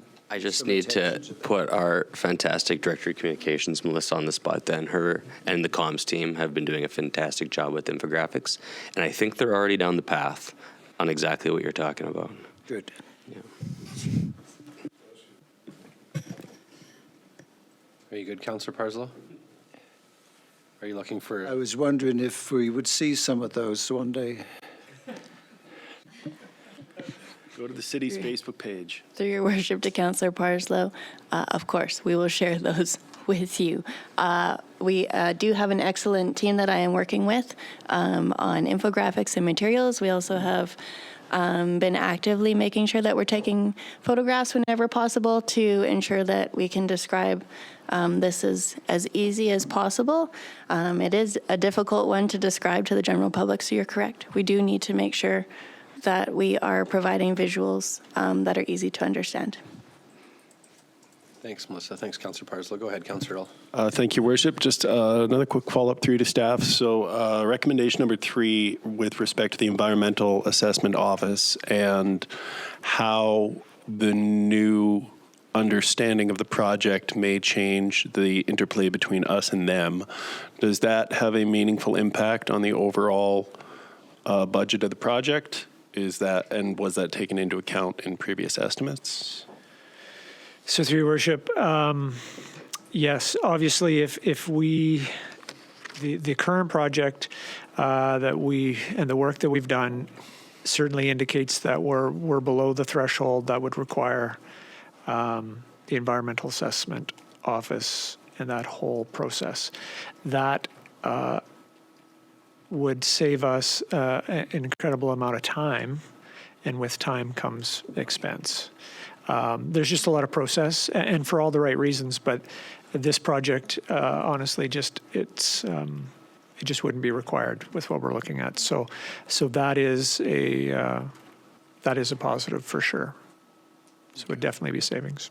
Cool. Thank you. Thanks, Councillor Earl. Thanks, Kevin. Any other discussion? No? Somebody like to move a recommendation? Councillor Parslow. I'll move recommendation 2. The council approve an additional allocation of $500,000 from the Water Capital Reserve for the water supply system project to undertake the Phase 2A work program as outlined in this report, with additional funding to be incorporated into the next amendment to the 2026 financial plan bylaw and carried forward to 2027 as required. Thanks, Councillor Parslow. Second, Councillor McDonald. Discussion. Call this to vote. All in favor? It's carried. Thank you, Councillor Parslow. Councillor Earl, go ahead. Thank you, Worship. I'll move recommendation number 3, that council authorize staff to conclude participation in the Environmental Assessment Office process if staff determined continued participation is no longer necessary or beneficial to the project. Further, that staff report back to council regarding that decision. Thank you, Councillor Earl. Second, Councillor McDonald. Discussion. I guess for those that are watching, Kevin, I mean, the main reason for this is just the amount of volume. Yeah, so through your worship, the Environmental Assessment Act has thresholds within it. And so with all the work that we've done with our current use, future demand, projected population growth, economic growth, all those things indicate that we are well below that threshold. So it would make no sense for us to ask for those volumes. Okay, thanks, Kevin. Go ahead, Councillor. Sorry, just an added bit of context, because I did not initially understand this myself when it became a big deal. But basically, when we apply for a permit for X amount of water, whether or not we ultimately use that water is secondary to the fact that the amount the permit is for, which gets pulled out of the available inventory of water. So if we're asking for way, way, way more than we need, whether we used or not, for all the other users of that water, effectively, that amount is pulled out of what's available for them. So it's a lot more work, a lot more expense, and a lot more contention, essentially, to get more water than we need. Thanks, Councillor Earl. And any other discussion? Call this to vote. All in favor? It's carried. Councillor McDonald? Thank you, Worship. I'll move that recommendation number 4, that council directs staff to prepare correspondence to the province of British Columbia, including the Office of the Premier and the Ministry of Housing and Municipal Affairs, requesting financial support to advance the water supply system project and requesting consideration of funding opportunities towards shovel-ready status. Thank you, Councillor McDonald. Second, Councillor Sudnick. Discussion, Councillor Earl. Thank you, Worship. And I guess just touching on the concern I raised earlier, what would we define shovel-ready status as for this project? Through your worship, Councillor Earl, I believe I may have defined it in the report, just for the public's knowledge, but it's buried in a lot of text, so I understand. Shovel-ready would be ready for procurement of construction services. Okay, so basically ready for tender. Yes, that includes preparing the procurement documents, which would be extensive for a project like this. Yeah. So just if we were to generically put a figure to it, because we know that essentially bringing something to shovel-ready can be between 10 and 15% of the overall cost of the project? Yeah, projects big and small. That is the estimate we use. 10 to 15% is for your consultation. So it could be, depending on what solution we ultimately land on, anywhere between $15 and $30 million? You're likely closer to getting ready for procurement. Shovel ready is a portion of that. So you're probably closer to 8 to 10% Okay. of the construction value of the project. Okay. Yeah. Thank you. Thanks, Councillor Earl. Councillor McDonald? Thank you, Your Worship. Through you, I'm just wondering if this recommendation should be expanded for communication with the federal government as well? So, through your worship, yes, I think we should. We just haven't had that conversation yet, so that's why I wasn't in here. But I think that's going to be the next logical step, is to reach out to the federal government as well. So should we amend the motion then, or? Again, we're having that conversation now. So if council would wish, we can certainly add that, that we could move that to our local MP and to the Housing and Infrastructure Minister at the federal. Okay, I'd like to move that we amend the motion to include our local MP and the Housing and Infrastructure Federal Minister. A second. Second, Councillor Earl. Discussion. I'll call the Councillor Earl. So just to be clear, Kevin, through to staff, sorry, Your Worship, it's prudent to do so at this time, and just recalling our conversations with the Premier suggested that provincial support would be intended to bring us along to the point where we were shovel ready and then able to seek federal support. So we're not worried we're jumping the gun, or it's prudent just to keep them in the loop, or? I think a bit of our discussions we've had federally and provincially, it makes sense to add this in there, because if we can get both on board right now, then that helps as the project goes along. So, yeah. Welcome. Any other discussion? No, I'll call the amendment to vote. All in favor? It's carried. The motion as amended. Any discussion? Call that to vote. All in favor? It's carried. Thank you. That was 4, right? Yeah. Right. Next order of business is 9.3, report number. And just before I move on, thanks, Devin, for the report and everything on there. Appreciate it. Next, 9.3, we have report number 26-153 from the Community Culture and Recreation Manager regarding community services refund transfer credit policy. Councillor Earl. Thank you, Worship. I'll move the recommendation that report number 26-153 from the Community Culture and Recreation Manager regarding community services refund transfer credit policy be received. Further, the Council approve the community services refund transfer credit policy attached to this report pending a successful 30-day review period. Thank you, Councillor Earl. Second, Councillor Kemp. Discussion. Yeah, I think it's a great initiative. You know, it's when dealing with the public, if we can have a clear set of rules and standards and policies in place to ensure that people have a consistent experience across the board when they're coming into our facilities, that's ultimately leads to a better, more consistent experience for the public. So, good work. Thanks, Councillor Earl. Councillor Parslow. Yes, I'd like to talk about the policy considerations 3C, which reads, a withdrawal request received after the program has started will be prorated and subject to a 50% withdrawal fee on the prorated amount. The remaining amount of the program fee will be issued as an account credit.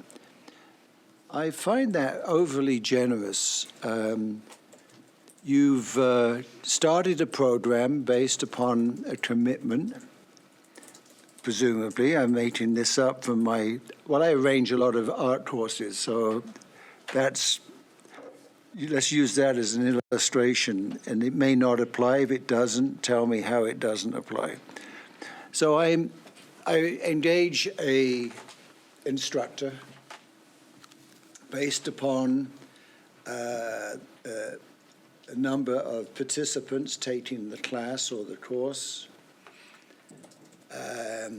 If that number drops prior to the course, so many days I can secure maybe some other additional people. If I can't, I cancel the course. I can't afford to lose money. If I start off the course with sufficient numbers, and somebody halfway through wants to drop the course, tough. We've made a financial commitment. Now, you've got the exceptional circumstances as a later clause, which I do accept.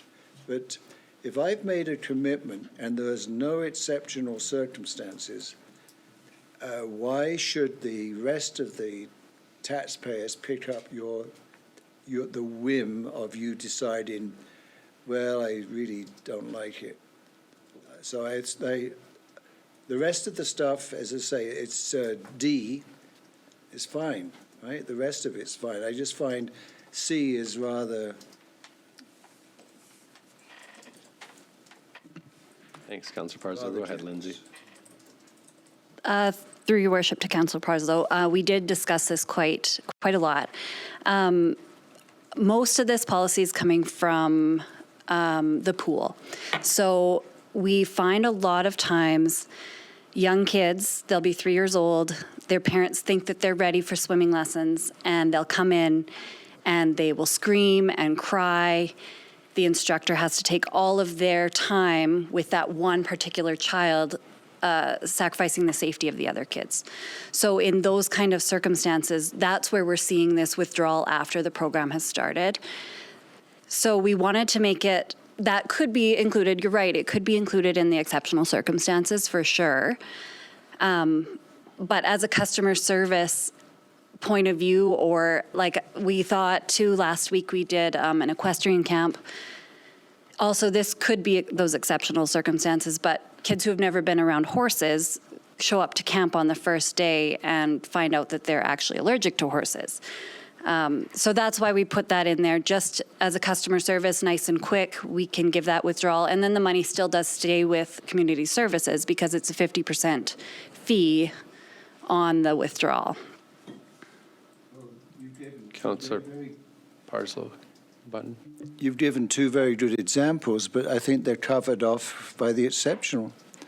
This policy doesn't just apply to the pool, it is all recreation, right? So yes, I would concur with the decisions around the equestrian program, which I've heard very good things about, by the way. And the pool decision, that's just the good judgment of recreation and what most people I would hope would do as well.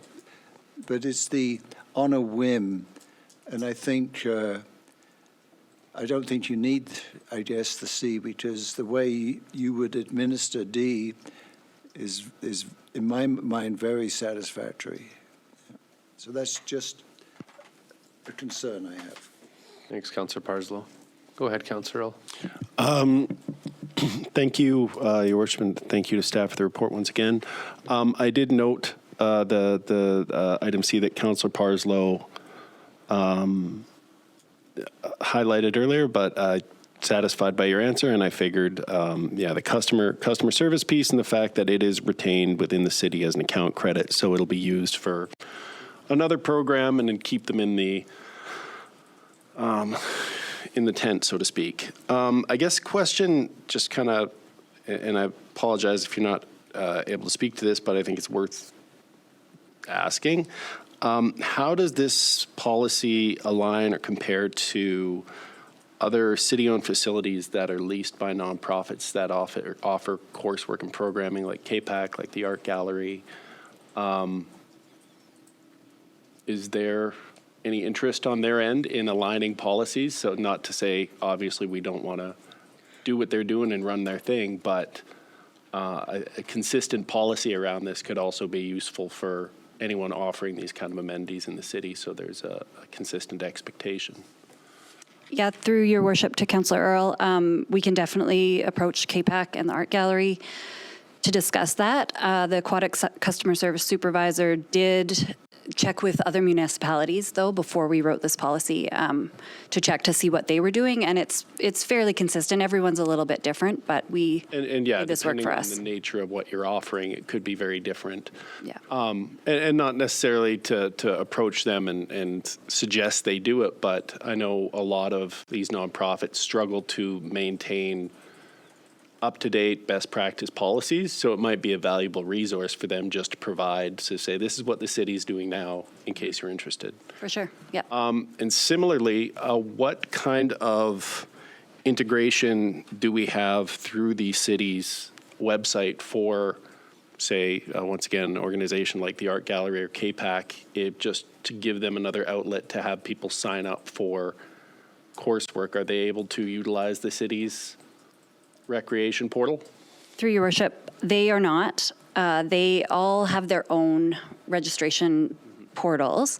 Ours it's called NextRec, and it's just for city facilities or just for city programming. Unfortunately, we can't add anybody else to our licenses, and we have an administrator of our program as well. So the way that they do it is different than ours. I know KPAC uses a registration system as well. Yeah. I'm not sure about the Art Gallery, but. Okay. Yeah, I was just once again wondering, for the sake of consistent experience community-wide, if that was something that was an option, but thank you. Thanks. Thanks, Councillor Earl. Any other discussion? No. Thanks, Lindsay. I just want to thank you for the report and your ability to go above and beyond with the customer service aspect. It's much appreciated, so thank you. I'll call this to vote. All in favor? Opposed? One opposed. Councillor Parslow. It's carried. Next, 9.4, we have report number 26-155 from the General Manager of Community Services regarding naming and development of new park, Fynn Park. Councillor Kemp.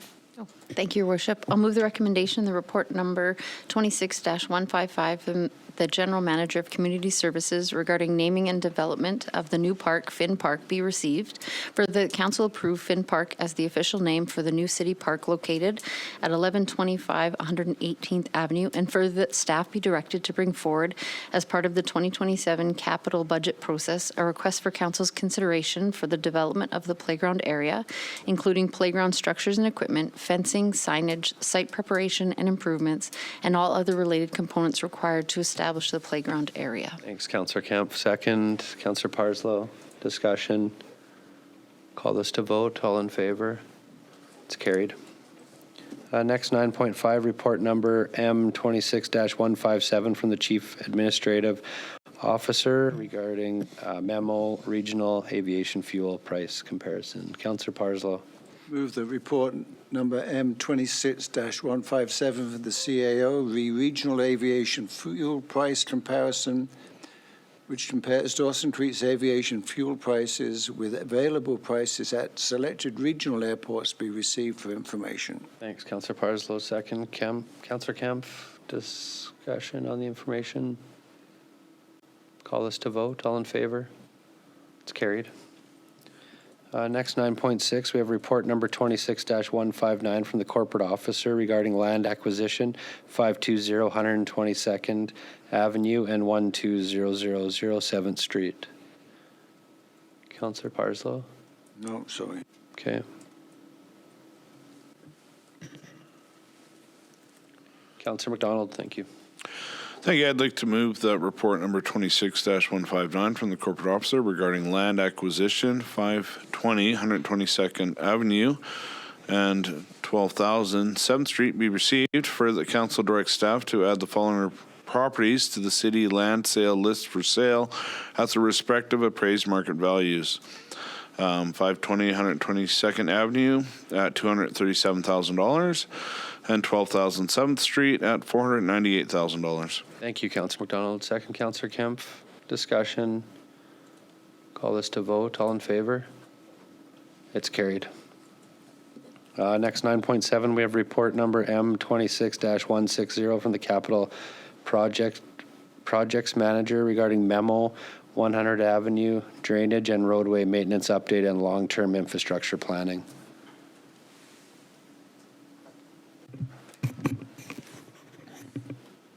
Councillor Sudnick. Thank you, Your Worship. I'll move recommendation report number M26-160 from the Capital Projects Manager regarding Memo, 100 Avenue, drainage and roadway maintenance update and long-term infrastructure planning be received for information. Thank you, Councillor Sudnick. Second, Councillor McDonald. Any discussion? Kevin, assuming this one will be communicated with residents up there. We had a couple, this is where we had a couple letters on this one, right? Yeah, so through your worship, what we can do is we can actually send this report to them just to ensure that they've got it. They can see what the plan moving forward is. Okay, thank you. All right, Councillor Earl. Thank you, Worship, and thank you, staff, for the report. I think it's great, to very prudent, and it'll be, I'm sure, somewhat reassuring to some of the residents of that area. When we, and I'm trying to be very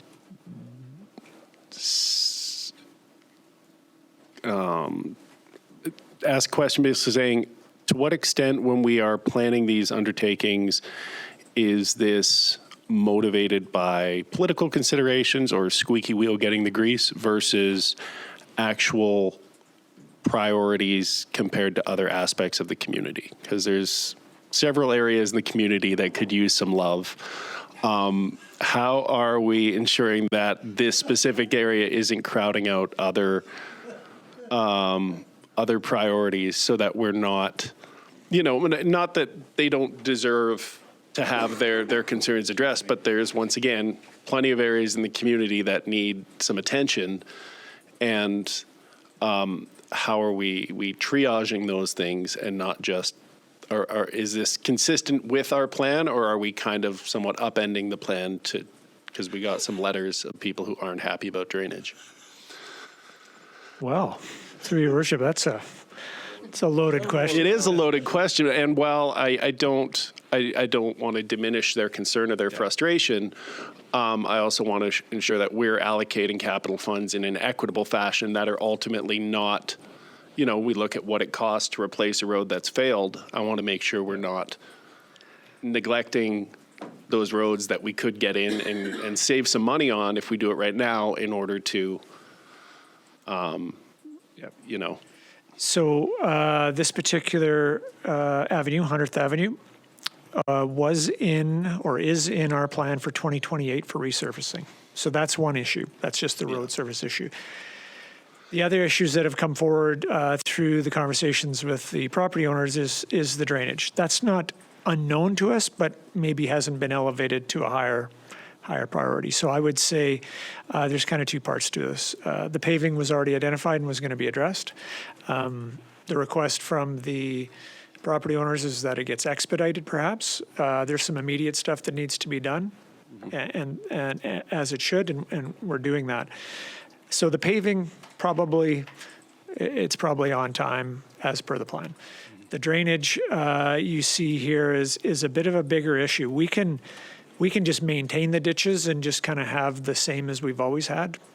What we're proposing is that we look at a bit of a bigger picture, because if we want to, what we talked to council prior about considering urbanizing this and moving away maybe from ditches, storm which sewer, has sidewalks, long-term lights. benefits, but it has short-term capital pain that comes with it, perhaps. So I would say that this storm plan and that consideration of urbanization is going to, that's where you're probably seeing the crowding out rising other to the top a priorities. little bit quicker than maybe it would have.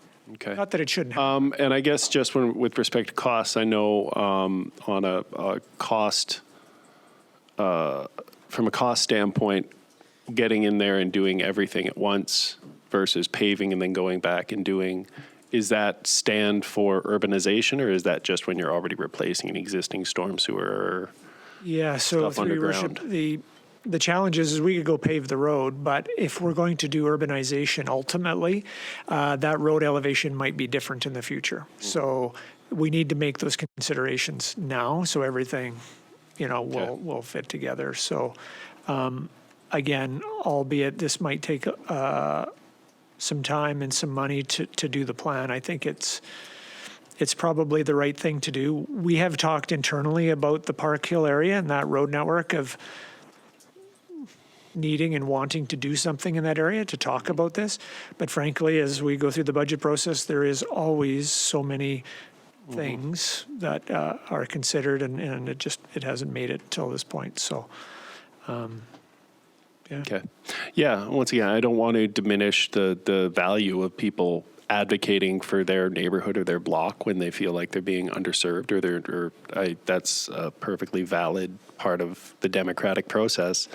I just, I want to make sure that council is understanding the trade-offs and making sure that we're not unintentionally costing ourselves more money 10 years down the line because someone lit a fire under our ass for this. Yeah.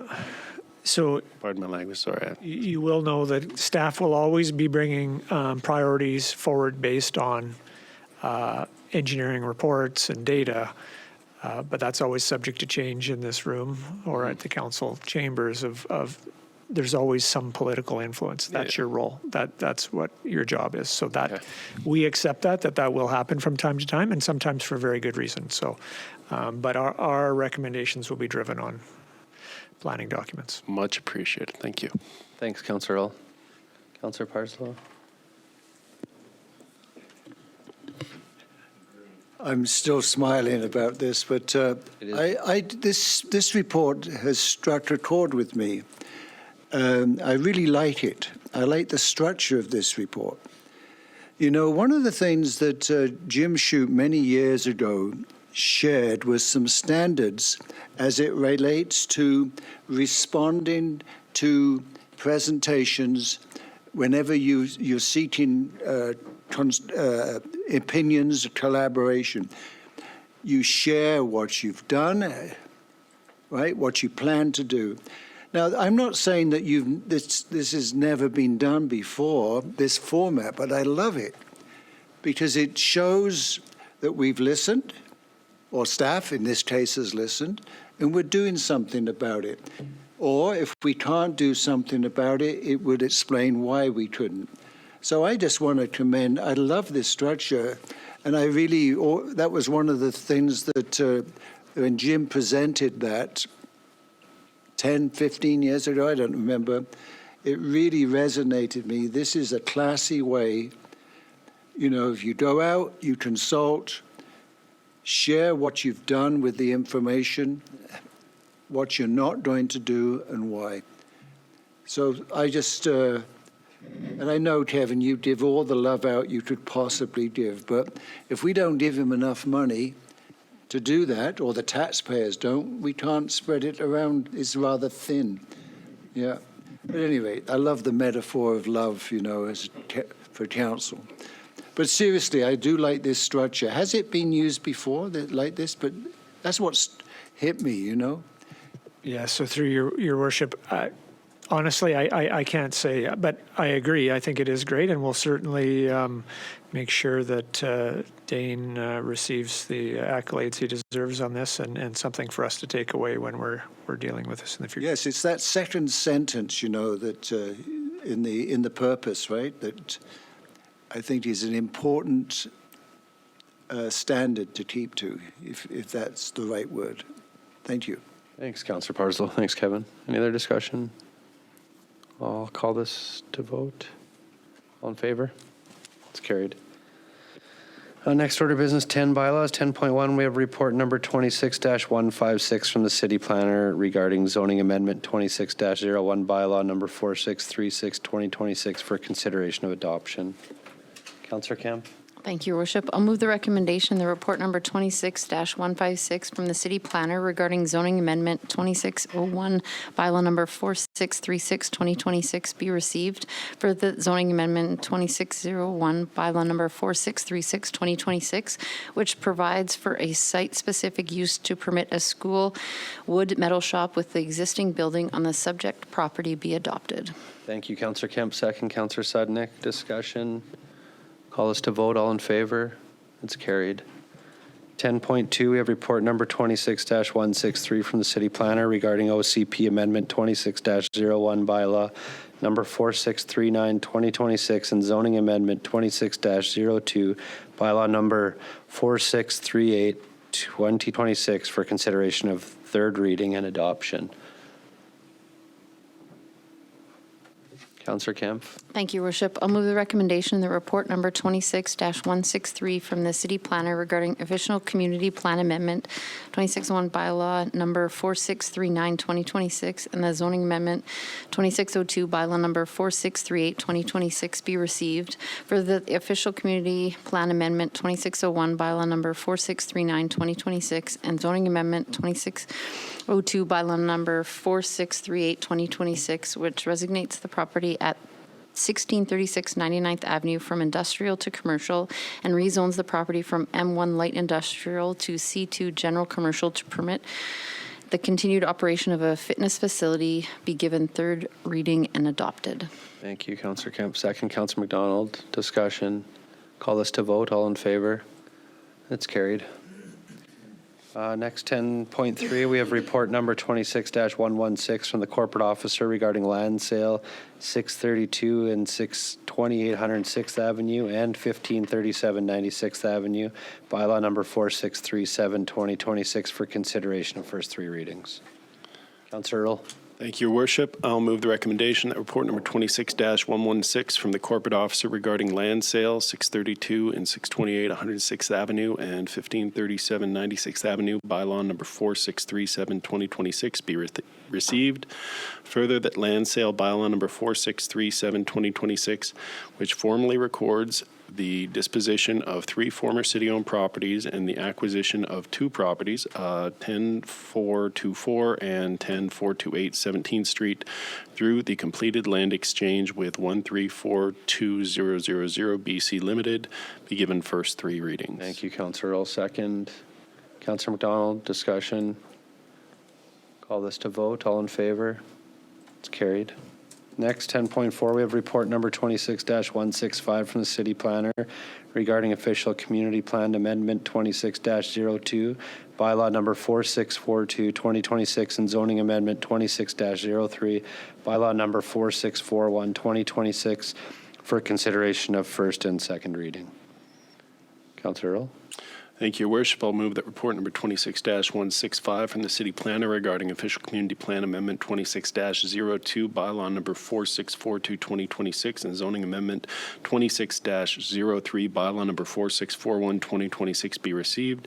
Further, that official community plan amendment 26-02, bylaw numbers 4642-2026 and zoning amendment 26-03, bylaw number 4641-2026, which redesignates the subject properties to parks, natural areas, and trails in the official community plan and rezone the properties to P1 parks and natural areas in support of flood mitigation purposes be given first and second readings. Thank you, Councillor Earl. Second, Councillor Kemp. Discussion.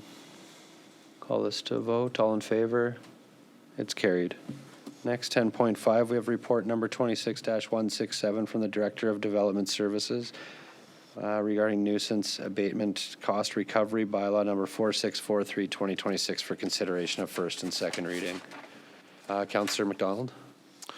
Thank you, Your Worship. I'd like to move the report number 26-167 from the Director of Development Services regarding nuisance abatement cost recovery bylaw number 4643-2026 be received. Further, that nuisance abatement cost recovery bylaw number 4643-2026, which establishes a mechanism for the city to recover costs incurred in addressing repeated nuisance activity at properties, be given first and second reading. Thank you, Councillor McDonald. Second, Councillor Kemp. Discussion. Through Your Worship, I'd just like to say that The city's done a great job on this bylaw.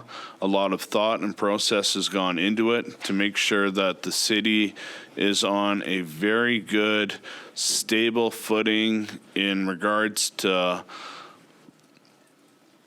recovering the cost of these nuisance properties, but we're in a good legal standing to do so. It was a lengthy process to create the bylaw, but I appreciate the thought and work that has gone into it to make sure we are in a good position as a community. Great, thank you. Councillor Earl? Thank you, Worship. Yeah, no, this is, I think a reluctant kind of next step. Anytime we, as a government, are seeking more power to deal with people on their personal property, we always have to be very cautious. And people sometimes give us some very good reasons to seek that authority. I think similar to the, I guess it's nuisance as opposed to false alarm, but we enacted a similar chargeback scheme for businesses that were not responsibly using emergency services or municipal government services. I think it was last year, and I guess this is a continuation of that, or a different avenue of that. Not necessarily a false alarm, but nuisance. I guess a question through to staff: what provisions do we have in place to ensure that this is not being abused by a particularly litigious neighbor? And, we're not going to end up with two old dudes arguing over rose bushes, calling bylaw on each other, making escalating claims of misconduct. Because that's, where my mind goes is, 95% of the time it's for a good reason, but you're always going to have those particularly litigious people who are going to abuse the process because they can't have a civil conversation with their neighbor. Right. So through your worship, I'll start, and then maybe Bill can add to that. But I think that's part of this process, which is where council are the ones that actually deem it a nuisance. So the complaints could come in. The complaints, though, are the nuisance is driven by actual responses by RCMP or emergency services. So again, verifying that there's some checks and balances. I think through that process alone, you could probably verify whether they are legitimate concerns or not. Because if they're false alarms, let's call it, obviously staff isn't going to bring that forward as a nuisance property to council. That's going to be cut off at that process. But again, if it does get in front of council, council has the ability to deem it a nuisance. The property owner has an ability to come in and appeal and have those conversations. So there's a number of opportunities for everybody to have their say, and ultimately council will be the one that determines it. So I think that's important for the public to understand, that this is not some power that we will grant to a bylaw officer or somebody else within the organization that could, it keeps those checks and balances. Okay, and I guess the next question would be, if someone disagrees with the decision of council, is that something they have the ability to pursue in the courts, as far as, and how do we need to be dotting our I's and crossing our T's to ensure we're not opening up a whole new avenue of potential expense and frustration? I'll look to Bill, see if he's got any comment on that. Go ahead. Yeah, thank you, through your worship, to Councillor Earl. There is a response time in the bylaw where the owner can come to council for reconsideration. Okay. Sorry, I was just going to add that normally in these things that there is no appeal, like to planning decisions and such. When council makes a decision, there isn't a mechanism for people, a higher court, so to speak. So I guess the question is, Bill, is if council makes the decision of the nuisance property, and it's justifiable, I think a decision is made. And I guess, that's always the thing, is there's, a fine line between, you might not be particularly keen with how someone manages their property or their household, But there's a difference between that and somebody who's doing blatantly antisocial things to the detriment of their neighbors. And we just need to make sure that we're, understandably, there's some reasons we're pursuing this, but we need to make sure it's not just a future council, making life harder for people they deem socially undesirable without, as you said, some justification. No, that I appreciate that. I just wanted to follow up a little bit to make sure, because this is a new authority the city is going to have. So anytime we seek that, we should make sure we interrogate what our motives are and how the public can expect that to manifest. Yeah, so through your worship, the process and the power really is, and Bill, correct me if I'm wrong, is very similar to the remedial action process, where we have the ability with someone's property, if it's a hazard, if it's a nuisance, if there's issues with it, council has that authority to go through the very similar process where staff has to present the reasons why we should deem it as such. The property owner has an opportunity to come in and appeal and or provide a restoration plan. I just want to it's not new, it's slightly different or maybe expanded into a slightly different way, but it's the process is the same as what we already utilize with remedial action. Thanks, Councillor Earl. Thanks, Kevin. Councillor Parslow. Does the city have a noise bylaw? It does, doesn't it? Yeah. So would a rowdy party, repeated rowdy party, which violates the noise value, could that be considered to be a nuisance property because of the noise emanating on a regular basis from it?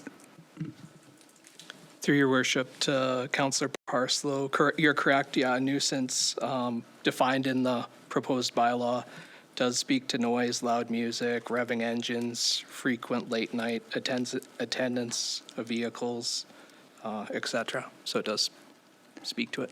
So a barking dog or a cat that goes into my property and repeatedly digs up freshly planted plants, would that property be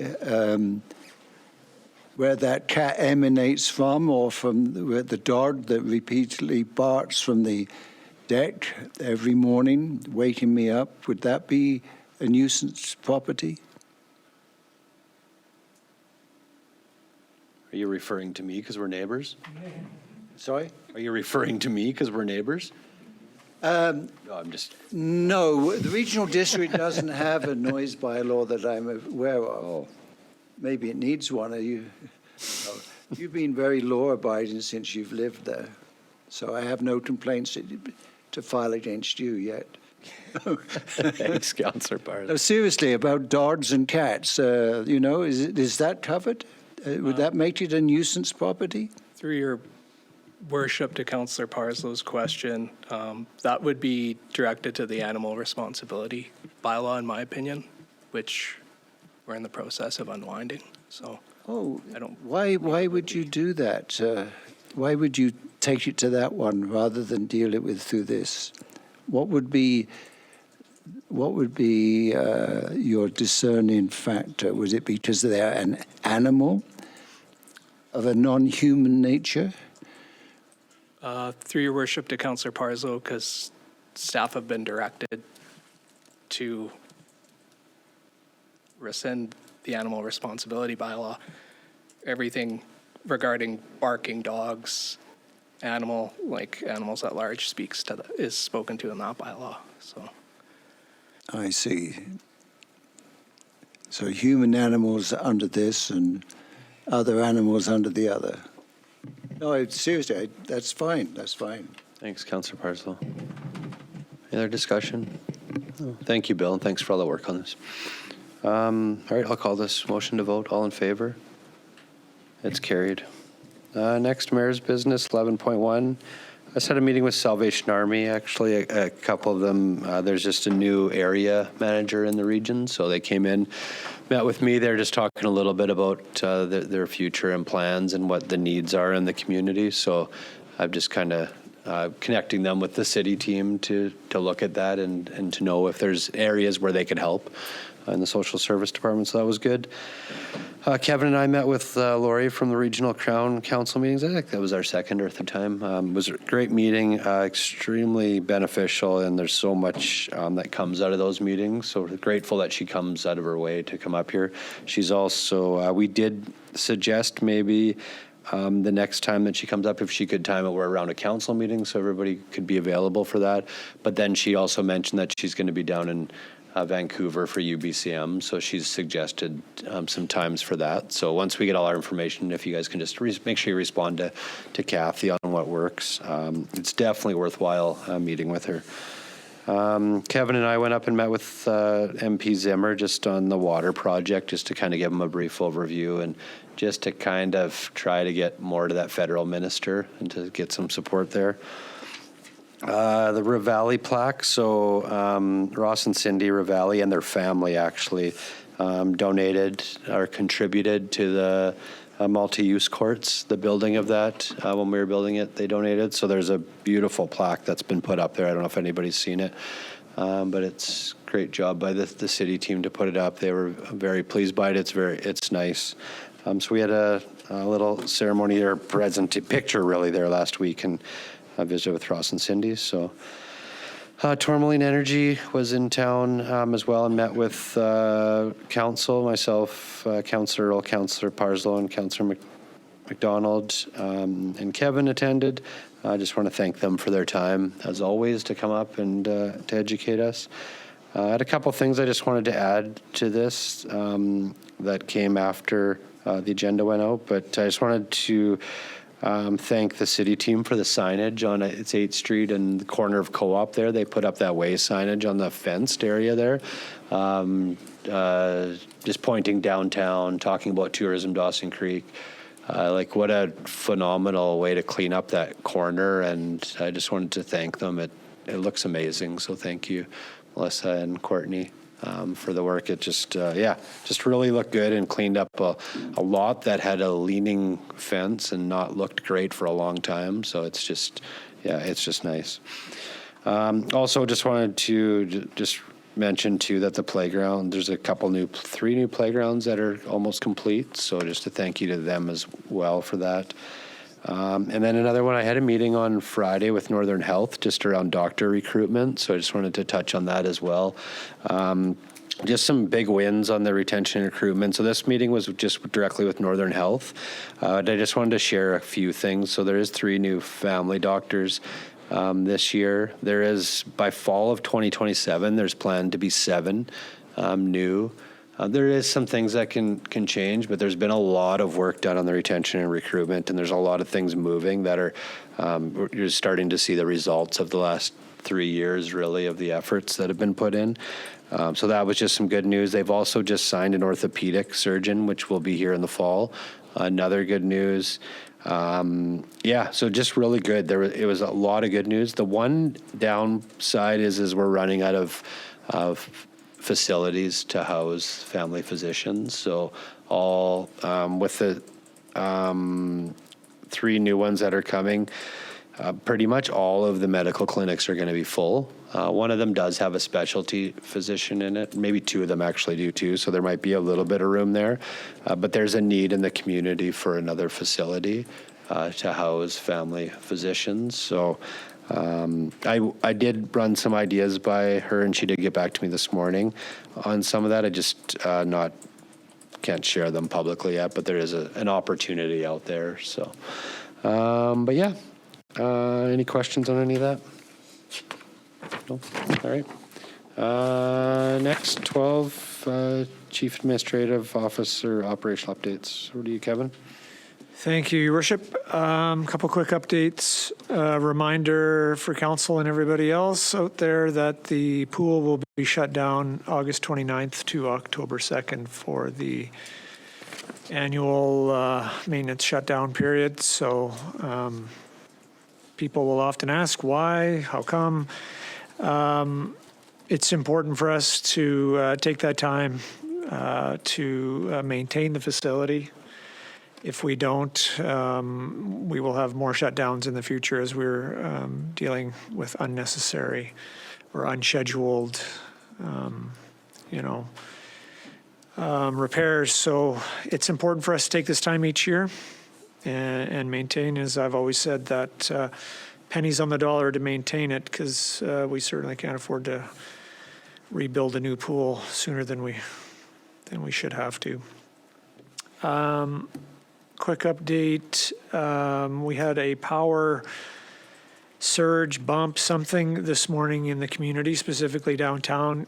We had reports of at KPAC that there was something going on there. They could smell some electrical, those electrical kind of burning smells you can tell. So something happened there. Don't know what equipment may or may not be damaged. But we also had similar instance at the Memorial Arena. And so we had some challenges first thing this morning with the ice plant. We were at risk of losing the ice. Right now, we have the plant running and things are maintaining and hopefully starting to cool off with some work that we'll have to complete later today. But knock on wood, right now we seem like we're holding our own. So let's hope that continues. Thanks, Kevin. Yeah. Not great news, but good news. Yeah. Thank you. Councillor McDonald. Thank you, Worship. Through you to CEO Henderson. Our ECDev contract position that we were developing, is there any further progress on that or developments? Yes, through your worship. Actually, I was going to mention that, and sorry I didn't. So we are at a spot that we're going to put that out. We were just actually talking on Friday, just ironing out some details. We're at a spot where we're going to get that advertisement out. So we're there. Beautiful. Thank you. Thanks, Councillor McDonald. Thanks, Kevin. All right, next, 13 diary, nothing there. 14 consent calendar. Anybody want to lift anything? Motion to accept. Councillor Kemp, second. Councillor McDonald. Call that to vote. All in favor? It's carried. No media questions. 16, recess